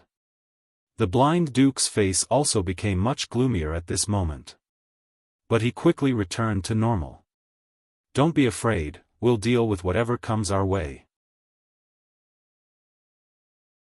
Peter alone can't overturn the sky. How about this, Ivan, immediately mobilize your soldiers to guard the palace. At the same time, find the soldiers who are familiar with Peter's generals and ask them to help persuade them. I believe these people will know what to do. The Grand Duke of Blindness was indeed not panicked, because he knew very well that although Peter was also a general with great power, all of his power had been given by him, and the soldiers under him had also been given by him. Since he could give it now, he could take it back when he needed it one day. Ivan was infected by his father-in-law's calmness. It seemed that even if the sky fell, he wouldn't be afraid. He quickly nodded and went to gather the army. The blind duke sat high in the hall. He had to wait for this rebellion to subside. Otherwise, he wouldn't be able to rest. In Peter's mansion, Boris and Sergei also heard the commotion outside. At that moment, the two of them had unsightly expressions. Could it be that Peter's military camp had already made a move? If that was the case, the meaning of them staying here would be completely different. If they stayed here, would it make people think that they were already accomplices? If that was the case, based on their understanding of the Grand Duke of Blindness, it would be impossible for them to stay out of this matter. On the other hand, Peter was drinking contentedly, not caring that Boris and Sergei wanted to eat him. Of course, the reason why he could be so calm was all because of the 8 murderous guards in the room. With these guards in hand, Peter wasn't afraid that some people would use force on him. Even if he couldn't use force, he wasn't afraid at all with just his mouth. At this moment, the more Peter didn't seem to care, the angrier Boris became. He felt that he was being used. As for Sergei, he couldn't hide his emotions and directly asked, "Peter, what do you want? Are you trying to drag us into a rebellion with you?" Such a shout finally shocked Peter. He also put down his wine glass, slowly raised his head, and looked at Sergei. How can this be called a rebellion? This is looking for a way out. Or do you think that under the attack of the Han army, the Blind Duke's regime can still be maintained and developed? You. At this moment, Sergei was actually a little speechless by Peter's question. That's right, in the face of the black water that was simply impossible to guard against, and even impossible to guard against, they were completely powerless to resist, and could only passively wait for the black water to burn. If they were lucky, they might be able to live for a few more days, but once the place where the provisions were stored was burned, then chaos in the city was inevitable. If that was the case, in the situation where everyone wanted to live, who would care about who the Blind Duke was? As for what he said, no one would listen to him. Sergei shut his mouth, and his face turned red. Boris finally spoke up. "Peter, even if that's the case, we should think of other methods, such as breaking out of the encirclement. After all, we have an army of 200,000 soldiers and plenty of firearms and cannons. If we bring them out, we might be able to carve out a path of blood." This time, Peter didn't speak out against it. Instead, he nodded in agreement. That's right.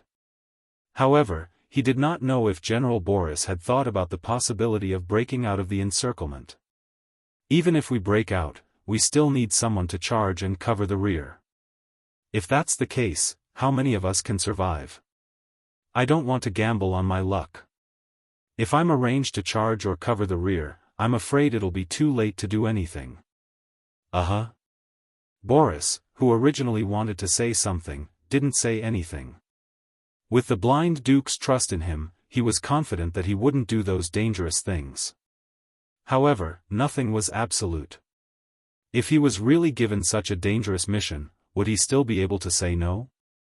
If he really did that, the Grand Duke of Blindness would be the first person to not forgive him.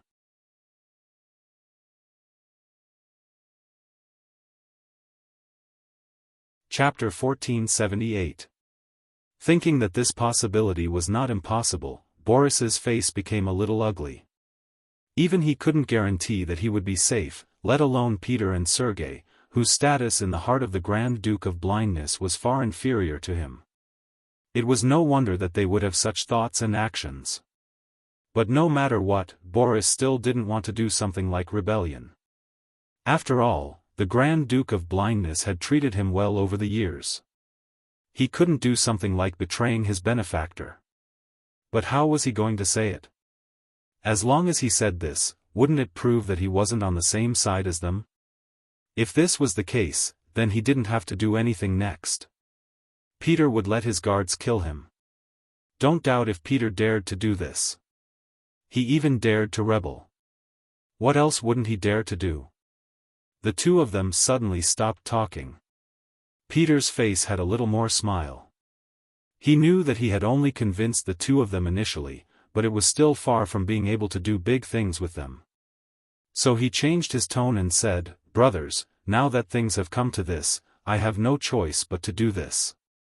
And you are now in my mansion, so it is absolutely impossible to stay out of this. You should think about what kind of decision to make.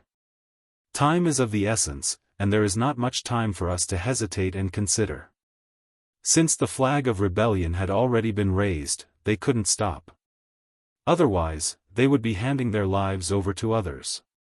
Peter would never do such a foolish thing. So there were only two paths in front of the two. One was to follow him, and the other was to oppose him and be killed now. Well, 15 minutes. Please make a decision voluntarily. No matter what the decision is, I will accept it. He. As if he had just said a very ordinary sentence, Peter sat back down after saying this. He picked up the wine glass again and drank slowly. What do you mean by, "I will accept any decision"? I'm afraid that once they object, it will immediately lead to a fatal disaster. This wasn't voluntary at all, it was completely forced. However, the situation was not as good as the others. At this moment, the two of them didn't dare to say anything. They could only look at each other and return to their seats.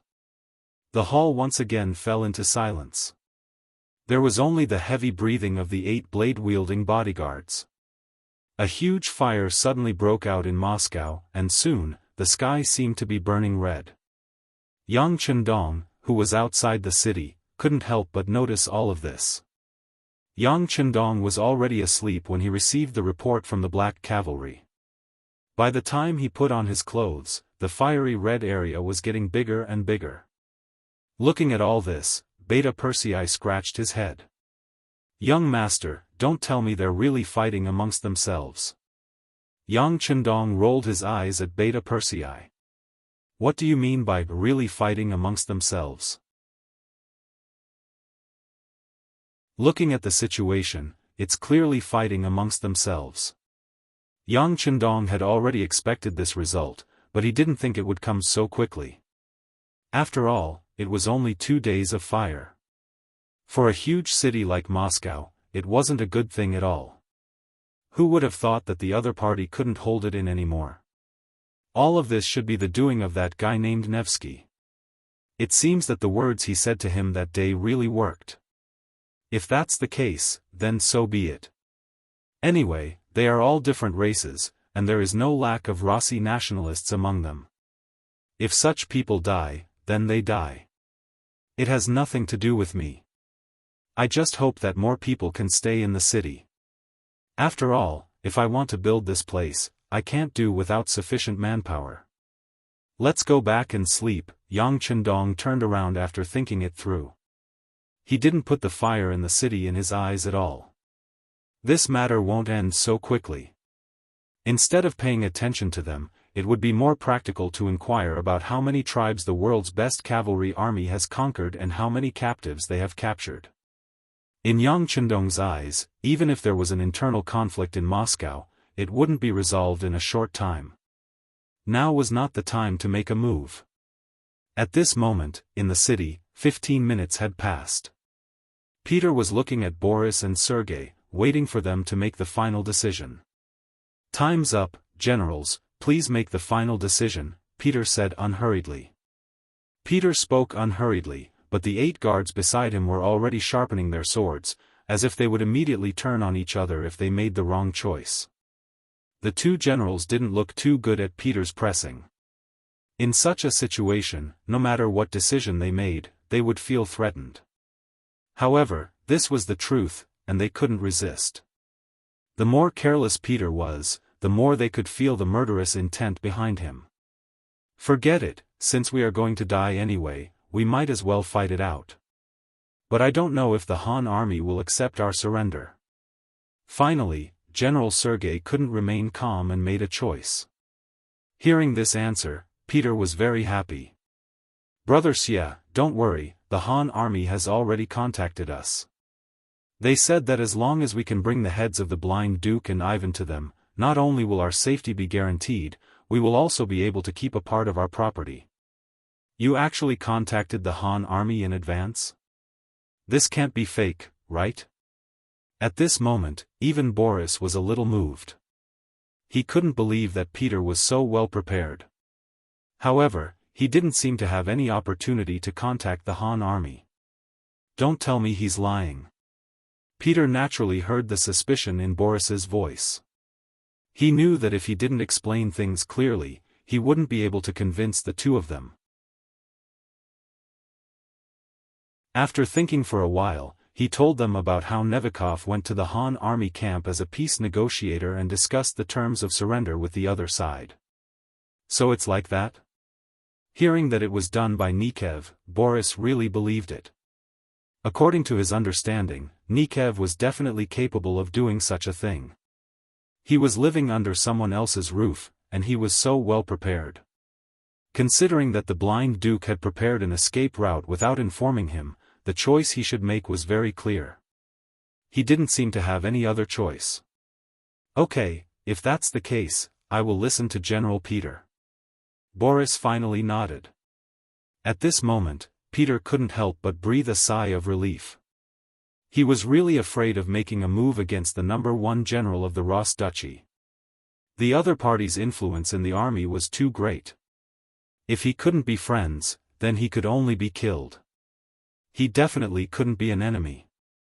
Fortunately, he didn't disappoint and convinced the other party. Overjoyed, Peter nodded to the personal guard beside him. Very quickly, someone brought over a pen and paper. In front of the two generals, Peter drafted an agreement in triplicate, with the signatures and fingerprints of the three generals on it. In the Ross Duchy, the effect of a contract was still very strong. If someone violated it, then they would lose their credibility and would no longer be trusted by others. With this, Peter finally felt relieved. Then, the three generals could finally sit down calmly and discuss how to rebel. This result was somewhat out of Peter's expectations. Originally, the three of them wouldn't have any cooperation, and he was even prepared to take action.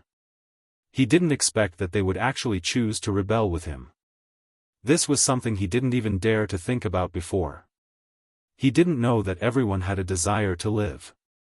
Moreover, this time, Ivan didn't inform them about the tunnel.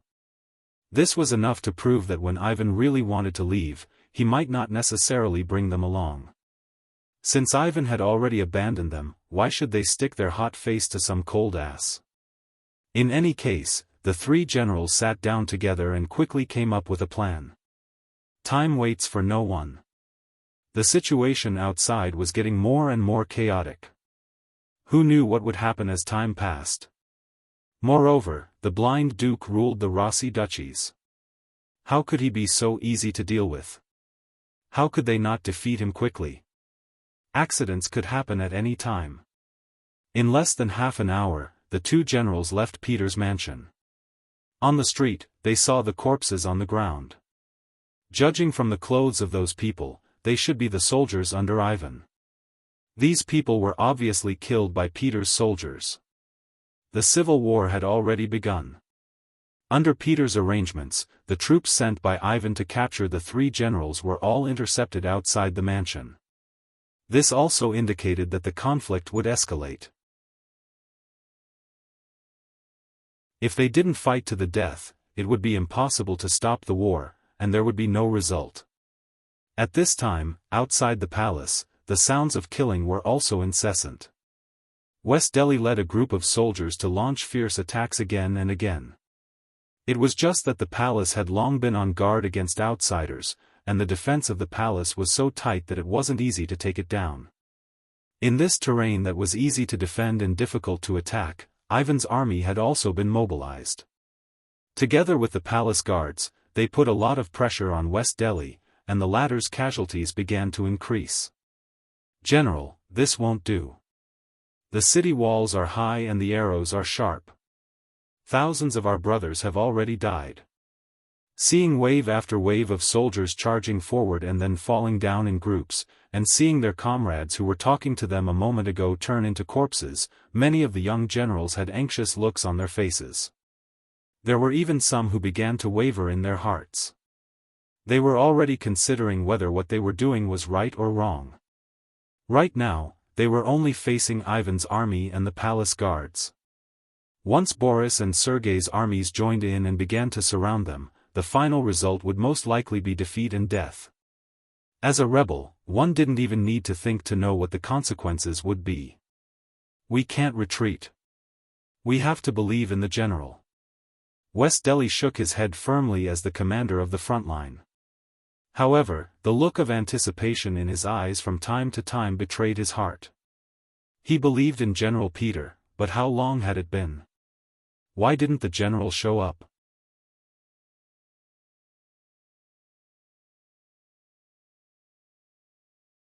Chapter 1479. The attack on the palace was blocked, and the losses were not small.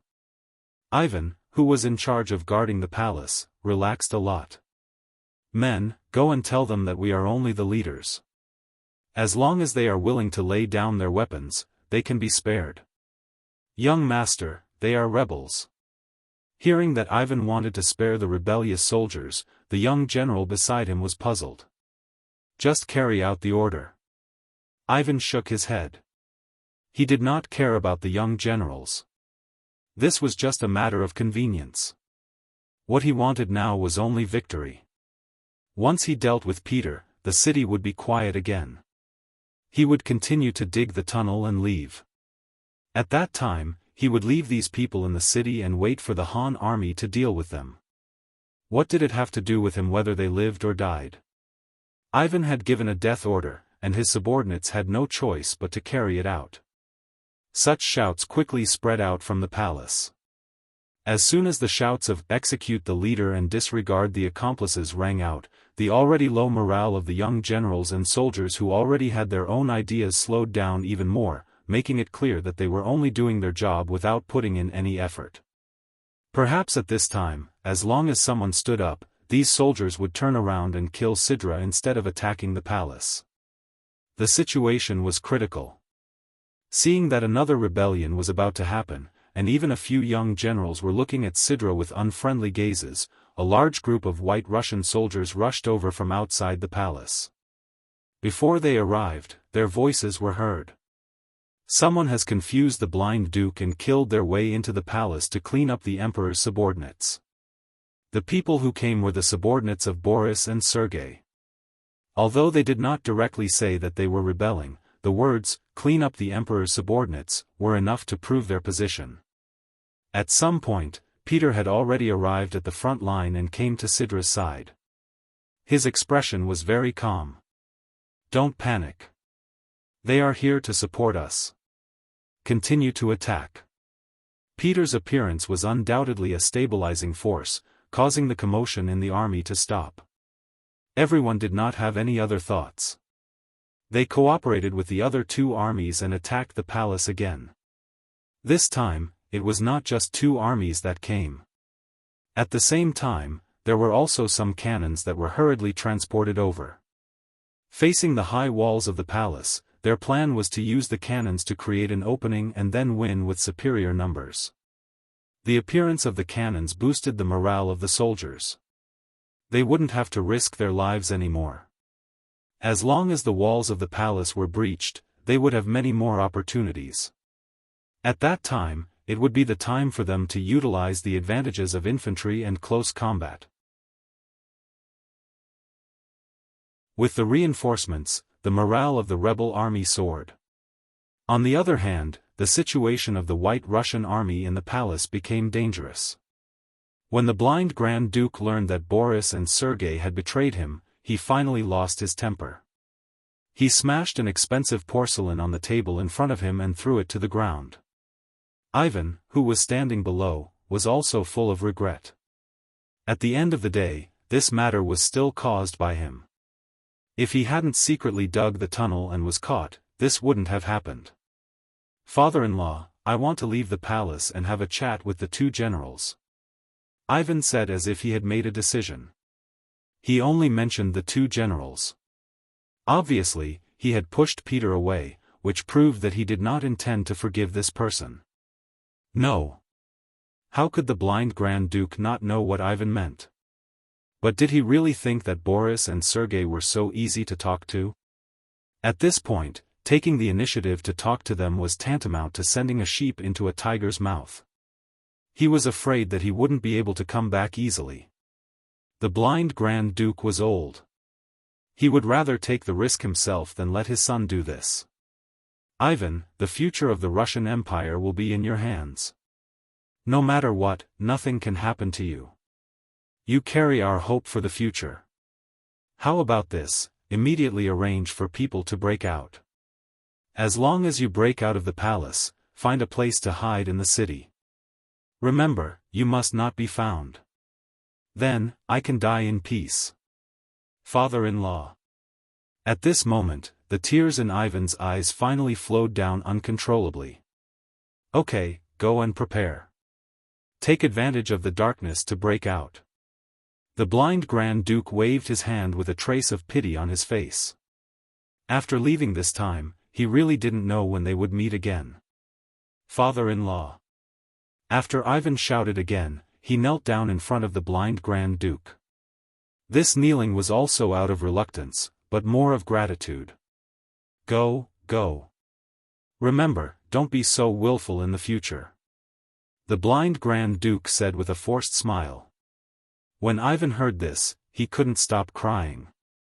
Unknowingly, he seemed to have grown a lot and matured a lot. That night, just as the artillery was transported to the outside of the palace, the gate of the palace suddenly opened and thousands of soldiers rushed out. Their appearance caught the unprepared Peter's three-way coalition army off guard. Soon, they broke out of the encirclement and rushed out. Peter was quite angry about this matter. If the blind Grand Duke and young Master Ivan were among the people who rushed out, wouldn't they be unable to complete the Han army's order? Fortunately, not long after, the blind Grand Duke's figure appeared on the gate tower of the palace. As soon as the blind Grand Duke appeared, the soldiers on both sides stopped what they were doing without prior agreement. This old man had ruled the Rossi principalities for decades and led them from weak to strong. Whether it was in the army or among the people, he still had a high prestige. Normally, as soon as he appeared and casually said a word, everyone would kneel down and worship him. But now, his appearance only caused everyone to stop fighting. A hero past his prime, this saying was the most appropriate thing to say about the blind Grand Duke. Standing on the wall of the palace, the blind Grand Duke shouted in a loud voice, "We are all Rossi people. Let's not fight anymore. Let's do things that hurt our loved ones and please our enemies. Don't you want this king's life? Come, I won't resist. You can do whatever you want, but you can't hurt the guards of the palace. After all, they were once your brothers. As long as you swear to do this, I will allow you to tie me up as you wish." Grand Duke. For a moment, because of these words, countless guards knelt down. They were all moved by the blind Grand Duke's loyalty. At this time, they wanted to use all their strength to fight to the death with the rebel army outside. It had to be said that the blind Grand Duke's method of bewitching people was superb. At this time, his words had completely restored the army's morale that had fallen. However, his mind was not on the civil war at all. He was indeed prepared to be tied up. This was also because he saw that resisting would not change the situation. Since that was the case, it was better to just surrender. At the same time, it could be considered as leaving a difficult problem for the Han army. As for what kind of problem it was, perhaps others could not see it, but Bugnam of Gojosian of the Han army could definitely see it. Otherwise, he would not have been able to defeat the Golden Horde, nor would he have been able to destroy the Rossi Principality. Grand Duke, are you really willing to be tied up? Hidden in the army, Nevsky was more excited than anyone at this time. He knew that if this was the result, the chaos in the city would soon end and the victory would be decided.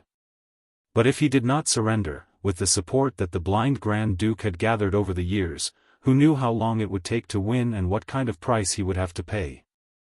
Seeing that it was Nevsky's voice, how could the blind Grand Duke not guess that this person was one of the instigators?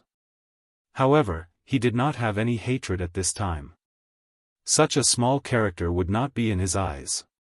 He still had a very calm expression as he replied, "That's right. As long as the 3 generals can swear not to touch the thousands of guards in my palace, this Grand Duke will let you do whatever you want." What can you do? In the palace, the 5,000 soldiers that Ivan had brought were basically all dead. As for the remaining 45,000 soldiers, they were blocked outside the palace by the 3 generals. Now, there were only 5,000 palace guards left in the palace. It was because of the limited power around him that the blind Grand Duke made this decision after weighing the pros and cons. It was naturally a good thing to be able to subdue the enemy without fighting. If they didn't fight, they couldn't guarantee that they would win. After all, anything could happen as time passed. After Peter and the other 2 generals looked at each other, they nodded and made a solemn oath in front of the entire army. The general idea was that as long as the blind Grand Duke surrendered and the guards did not resist, they could spare the lives of these people. Of course, the oath made in front of so many people was valid. If anyone violated it, they would be hated by both humans and gods. The blind Grand Duke was very satisfied with this result. He immediately walked out of the palace and came to Peter and the other 2 generals. Seeing the Grand Duke of Blindness striding over and looking at them with his extremely low vision, Boris and Sergei lowered their heads at the same time. Even Peter, who was very mighty just now, turned his head to the side, not daring to look directly at the Grand Duke. In the end, Nevsky took the initiative to stand up and ordered the guards around him to subdue the blind Grand Duke. With the fall of the palace, the overall situation was set. After finishing the important matter, Nevsky sent people out of the city overnight. At dawn, they reported the news to the Han army camp outside the city and to Yang Chendong, who had just woken up. "There's a result so soon?" Yang Chendong asked in surprise. In his eyes, whether it was the blind Grand Duke or the future Ivan the Great, they were all famous figures in the history of the Ross Kingdom. How could such people be so easy to deal with? Even if someone said that this civil war would last for 10 days, half a month, or even longer, he would believe it.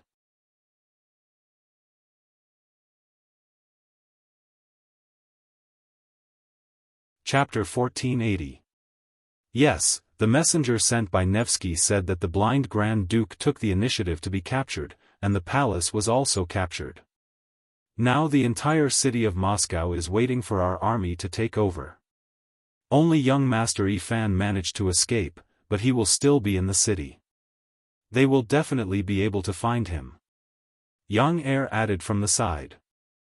The blind Grand Duke took the initiative to be captured? No wonder. But did Ivan escape? This must be the work of the blind Grand Duke.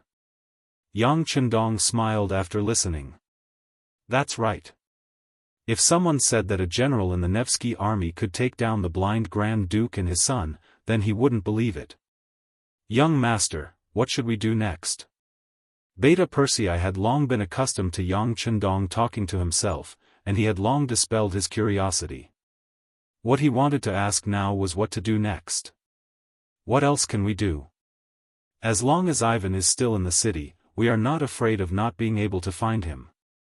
Pass down my orders. The siege cannot be stopped. No one is to be allowed to leave without permission. Also, reply to the messenger. Tell him to inform Nevsky that he has done a good job. This king will also fulfill his promise. Now, all he needs to do is to send people to fill up the big holes outside Moscow to ensure that our cavalry can enter the city smoothly. Since you were the ones who dug the hole, you should be the ones to fill it up. Yang Chendong wouldn't let his soldiers spend so much effort. He also used this time to think about what to do next. To be honest, whether it was dealing with the Golden Horde or the Ross Principalities, things went smoothly beyond his imagination. Yang Chendong was confident about the final victory, but to be able to solve the problem so quickly, this was the important role of the three basic factors. First, the 5-star army has the most powerful weapons in the world, whether it is the power of the flintlock, the fierceness of the artillery, or the hot air balloons. They are far beyond the products of this era, and therefore can achieve the role of destroying the enemy on the battlefield. Secondly, there were many veterans in the 5-star army. They had been on the battlefield and were not afraid of death. The benefits of military merit were generous. Under such good conditions, they could even display their own strength. This ensured that the soldiers in the army were always very high-spirited, achieving the goal of being invincible and invincible. Let's put it this way, if a group of 500 elite veterans fought against a group of 5,000 new recruits, then the victor would definitely be the veterans with fewer people. It was only because they didn't have stage fright. They knew how to protect themselves while effectively attacking their opponents on the battlefield. As long as the general's orders and direction were correct, they would be able to play to their advantage. On the other hand, if it was a group of new recruits on the battlefield, it was very likely that they would fall into disarray. When they saw blood and death, they would not be able to adapt and would forget everything. Even if the opponent's butcher's knife was in front of them, they would not know how to block it. Looking at the 5-star army, along the way, they had fought countless battles. There was no need to doubt the combat power of such an army. It was easy to predict which side the scales of victory would lean towards. The third point was the corruption and disunity of the Golden Horde and the Rossi Principalities. Everyone had their own thoughts and could not be united. If they won the battle, then it would be fine as long as they followed the prescribed order. However, once they encountered a setback, the drawbacks of these problems would be revealed. In the end, there would be internal strife, which would give the opponent an opportunity to take advantage of. Looking at these two major battles, didn't the Rossi Principalities only get destroyed because of internal strife? Thinking of this, Yang Chendong also began to reflect. Would this problem fall on the 5-star army? The answer was very likely. Now that Yang Chendong had great power and prestige, some things would naturally not happen with his existence. However, no one could guarantee what would happen after he was gone. Men die, birds die in the sky. Yang Chendong's thoughts only drifted for a moment before he retracted them. It was very tiring to live alone, so there was no need to think so far ahead. Anyway, after the world was unified, even if something really happened, it would be the meat in the pot. It would just be the Han people replacing the Han people, so it was not a pity. Yang Chendong's order was passed back to Moscow. After a discussion with the three generals, Nevsky began to arrange for people to go out of the city to fill in the holes. At the same time, the biggest civil strife since the establishment of Moscow took place. In the name of looking for Ivan, the army began to loot the city. This was originally a promise made by the generals to make the soldiers work for them. Now that it was done, it was time to fulfill the promise. The city of Moscow was plunged into its darkest hour. Countless nobles attached to the blind Grand Duke became the targets of looting. If they dared to resist, the soldiers who rushed into the courtyard dared to kill them. For 10 days, the city was filled with smoke and fire, and corpses were everywhere. According to the statistics, at least 70% of the nobles in the city were impoverished in just 10 days. 10 days later, the holes outside the city were filled, and the cavalry of the 5-star army began to enter the city. As the vanguard, the new Second Army was the first to enter the city and disarmed all the White Russian soldiers. But just as they said, when the cavalry entered the city, they didn't do anything excessive to the surrendered soldiers and civilians. As long as they cooperated with them, their safety was guaranteed. Of course, there were those who obeyed, and those who did not. For example, there were some soldiers loyal to the blind Grand Duke hidden among the civilians who jumped out to kill the cavalry of the new Second Army. But since they were already prepared, their appearance was nothing more than suicide.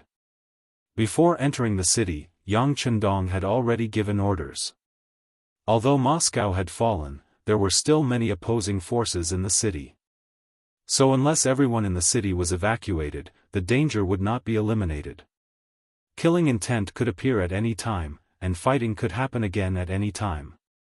With Yang Chendong's orders, how could the cavalry of the new Second Army not be careful? In addition, with the armor on their bodies, ordinary swords, spears, and arrows could not hurt them unless they were at close range. This caused the opposing forces in the city to suffer heavy casualties in the end. Originally, Pyotr and the other generals were dissatisfied with the disarming of the Han army as soon as they entered the city, but after seeing the waves of assassinations on the streets, they immediately shut their mouths. Anyone who raised any objections at this time might be mistaken as an accomplice of the assassins. That would be a big problem. In the following 3 days, the cavalry of the new Second Army killed no less than 3,000 people in the city. Only then did the public security situation become much more stable. But even so, Pyotr was clear that there were still many people in the city who opposed the Han army. It was just that the timing was not right, and they did not reveal themselves. However, the 3 days were up, and it was time for Yang Chendong to lead the army into the city. After all, if the time dragged on for too long, it would give people the impression that the Han Bugnam of Gojoseon was afraid of death. If that was the case, it would only help the enemy's morale and flames. Compared to the Golden Horde, the Rossi Dukedom's emotions were much higher. Under the indoctrination of the Grand Duke of Blindness, many White Russians had established themselves with the slogan that the world was vast, and White Russians were the most respected. In their eyes, they were the strongest people in the world. They should rule the world and not be ruled by others. Under the extreme nationalism, the public security in the city was worrying. However, since Yang Chendong had said that he would enter the city in 3 days, there was no reason for him not to enter the city when the time came. Outside the east gate of Moscow, 3 days later in the morning, Yang Chendong rode a white dragon and entered the city under the protection of 2,000 black-clothed and black-armored black cavalry dragon guards. Yang Chendong, who already had the strength of a grandmaster, admitted that unless it was a cannon, it would be extremely unrealistic for others to want to keep him here. Even so, as long as he was prepared, he could move into the warehouse at any time. This was truly a self-preservation weapon. With this kind of capital, even if it was a dragon's pool or a tiger's den, he would still dare to charge in. Not to mention, Moscow was currently filled with the new Second Army's 5-star army cavalry. What was there to fear? At the city gate, Nevsky, Pyotr, Boris, and Sergei were already waiting in a welcoming formation. When Yang Chendong appeared here, they were still some distance away. However, these people all knelt on the ground. Some of them didn't even dare to raise their heads, let alone move, to show their sincerity. Now, they were at the mercy of Yang Chendong. Even if Yang Chendong changed his mind and wanted to kill them all, these people would have no power to resist. Since that was the case, there was no other way other than to willingly submit to him. Get up. Riding a white dragon, Yang Chendong appeared in front of a group of Russian officials and spoke in Russian. It was important to clarify that the current white dragon was no longer the white dragon of the past, but the descendant of the white dragon. After all, there was a limit to the lifespan of a healthy horse. Although the old white dragon was not dead yet, it was not as fast as it used to be. Fortunately, after conquering so many places and conquering so many territories, the white dragon had already found a suitable mate for the next generation of white dragons, which was already ready for service. But without exception, the owner of the white dragon could only be Yang Chendong. No one else had the authority to ride on them. The high and mighty Yang Chendong greeted the group of Russian officials in Russian. Only then did these people who were kneeling on the ground stand up in trepidation. "Come, give me a horse, and we will tour the city together," Yang Chendong said to Beta Persei and the others in Mandarin with a smile on his face. Being able to ride a horse with Bugnam of Gojoseon was a very glorious thing. At least, that was what the generals of the 5-star army thought. And now, this treatment was given to these surrendered officials, which made many people envious.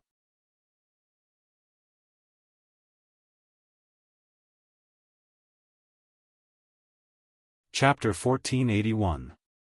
Naturally, Yang Chendong's actions were to appease the people and tell them that he would not kill the surrendered generals. Secondly, it was to make these people the target of public criticism and make it impossible for them to betray him. After all, in the eyes of some opponents, the closer these nobles and ministers were to the Han people, the more unforgivable their crimes were. Perhaps some people in the crowd understood this, and their faces became ugly. However, for those who were determined to surrender like Nevsky, they did not think so much. Hearing the treatment given by Yang Chendong, they all got on the horse happily, their faces full of excitement. With someone taking the lead, even if the others were unwilling, they could only choose to get on their horses. After all, compared to angering those staunch nationalists, Bugnam of Gojoseon in front of them was not to be trifled with. He could kill them at any time. Everyone got on their horses, and Yang Chendong began patrolling the city with these people. Xia Bei, who had already been instructed, had already planned the route. On the wide road in the city, there were fully armed new Second Army cavalry soldiers on both sides of the road. They were responsible for the security of the periphery. The 2,000 black cavalry soldiers were protecting Yang Chendong, and were responsible for the safety of close quarters. Under such a formation, unless it was an attack from cannons, even a group of soldiers with guns could not threaten Yang Chendong's safety. Even so, along the way, they still encountered a total of 13 attempts to assassinate them, big and small. Some of them were killed by the new Second Army cavalry as soon as they appeared. Some of them relied on their numbers to break through the periphery, but the black cavalry soldiers drew their swords and mercilessly attacked, killing the white Russian soldiers on the streets. By the time they finished patrolling and arrived in front of the palace, many of the black cavalry soldiers' armors were covered in blood. Regarding this, the black cavalry soldiers acted as if they did not hear anything. Perhaps they were used to such scenes and were not moved at all. They were still standing upright on their horses. When Nevsky and the other nobles saw this scene, their bodies trembled, and they looked at Yang Chendong with reverence. In the eyes of Pyotr and the other generals, who were used to seeing blood, they were also amazed by the strength of the black cavalry. They had observed very carefully just now. When the black cavalry soldiers killed people, they did not even blink, and their arms did not tremble at all. It felt like they had done this countless times and were already numb to it. Facing such an army, even without flying balls or black oil, the generals could not help but ask themselves if they could stop them. The result would be the same. During the patrolling the city, more than 1,000 white Russians were killed. Only then did Yang Chendong was satisfied and entered the palace to listen to the reports below. The white, the black and black cavalry soldiers of course, and the white Russian soldiers, the black cavalry, and the black cavalry soldiers. However, all the good things in the palace added up to 40 million silver taels. Of course, this did not mean that the white Russians were poor. In fact, a lot of the wealth was in the hands of the nobles. She had done a rough investigation. If the nobles could only leave with 10% of their wealth, they would have to hand over more than 200 million taels of wealth. From this, it could be seen that they were still very rich. After 2 big battles, Yang Chendong was very satisfied with the harvest he had gained. Especially in the battle against Moscow, he had only sent out 2 flying balls and dropped some black oil. His side had not suffered any losses, and yet he had gained so much. It seemed like it was really worth it. In his joy, Yang Chendong looked at Shibi and said, "Apart from taking out a portion of the spoils for the army to continue expanding, the rest will be split equally between you and Crimson City to develop this place." Hearing that he could keep half of the spoils, Shibi was naturally overjoyed. Yang Chendong had told him about the establishment of the new second army. Now that he had so much wealth to support him, if he did not do well, he might as well go home and be a farmer. Shibi was very happy. Yang Chendong also made a request. He wanted this place to undergo a small change every year, and a big change every 3 years. He wanted to make use of the vast land here to become Yang Xie's granary. Not only that, but there were also many forests and rich minerals. This place would also become Yang Xie's heavy industrial zone. In the future, some of the heavy industrial factories in Crimson City would move here. As the owner of this place, Shibi had to be ready to welcome and cooperate. In order to let Shibi do his work better, Yang Chendong not only gave him the position of commander of the new Second Army, he also gave him the position of governor of the Eastern European province. Yes, the land where the Rossi Principalities and the Golden Horde were located was merged into a new province called the Eastern European province. In comparison, the area it occupied was far larger than any of the provinces under Yang Xie's control. Giving such an important position to Shibi showed how much importance he attached to this place. Shibi knelt down on the spot to express her gratitude. At the same time, she promised that she would do her best to live up to Yang Chendong's kindness of recognizing her and promoting her. Yang Chendong did not doubt Shibi's loyalty. If Shibi had other thoughts, she would have surrendered when she was surrounded by the Baiming army. Shibi only trusted Shibi. If Shibi gave her too much power, there would be accidents. Yang Chendong proposed that officials from Crimson City and other provinces would be sent to cooperate with Shibi. Not only that, but the position of governor of the Eastern European province would also have to be given to Shibi. A person could be a political and military leader during special times, but it would not last long. In this regard, Shibi naturally agreed. If Shibi was allowed to continue working, why would he worry? It was not a good thing for a person to have too much power. Shibi did not want to live in fear every day. After Shibi's other matters were settled, Yang Chendong held a meeting with Nikovsky and the others. Yang Chendong took out all the regions except Crimson City for everyone to choose. According to Yang Chendong, these people could not stay in the Eastern European province. Otherwise, he would not be at ease. These people would also live very carefully. It would be better for them to move out and choose a new place to live. They would face an unfamiliar environment there. They would not be able to find their people there. They would not even be able to find people who could speak Russian. They could only communicate in Chinese. In the end, after a few years, they would gradually assimilate into the third-class Han people. Everyone was relieved that Yang Chendong had given them a way out. Not to mention, Yang Chendong had allowed them to take away 1/10 of their current wealth. With money, they wouldn't have a bad life anywhere. At that moment, everyone began to choose a new place to live in. Fortunately, Yang Xie's territory was large enough for everyone to choose. They would not have a chance to meet again. During this time, Pyotr, Sergei, and several other important generals also expressed their desire to continue serving in the army. They were different from Boris. Boris was indebted to the Grand Duke of Blindness. Now that he had betrayed his old master, how could he still serve the Han people? But Pyotr and Sergei were different. They were still in their prime and wanted to make a name for themselves. Especially after seeing the strength of the Han army, they wanted to join and make a name for themselves. For this kind of request, Yang Chendong did not hesitate to refuse. The reason why he used the generals of the Golden Horde was that they had been leading cavalry for many years and were truly valiant generals. Secondly, they were uncultured and thought that whoever fed them was the master. Of course, they would be easy to control. But the generals of the Russian Empire were different. They were influenced by the Grand Duke of Blindness and knew right from wrong. People with ideas like these were dangerous existences who could be stabbed in the back at any time. Not to mention, these generals were used to commanding firearms. In Yang Xie, the main force of firearms was the cold front. How could such an elite be led by someone from a different race? After Yang Chendong rejected them without hesitation, Pyotr, Sergei, and the others could only suppress this idea. Fortunately, they had looted a lot of good things in the city over the past 10 days. Even if they only kept 1/10 of what they had, the rest was still a shocking amount of wealth. They could live well wherever they went.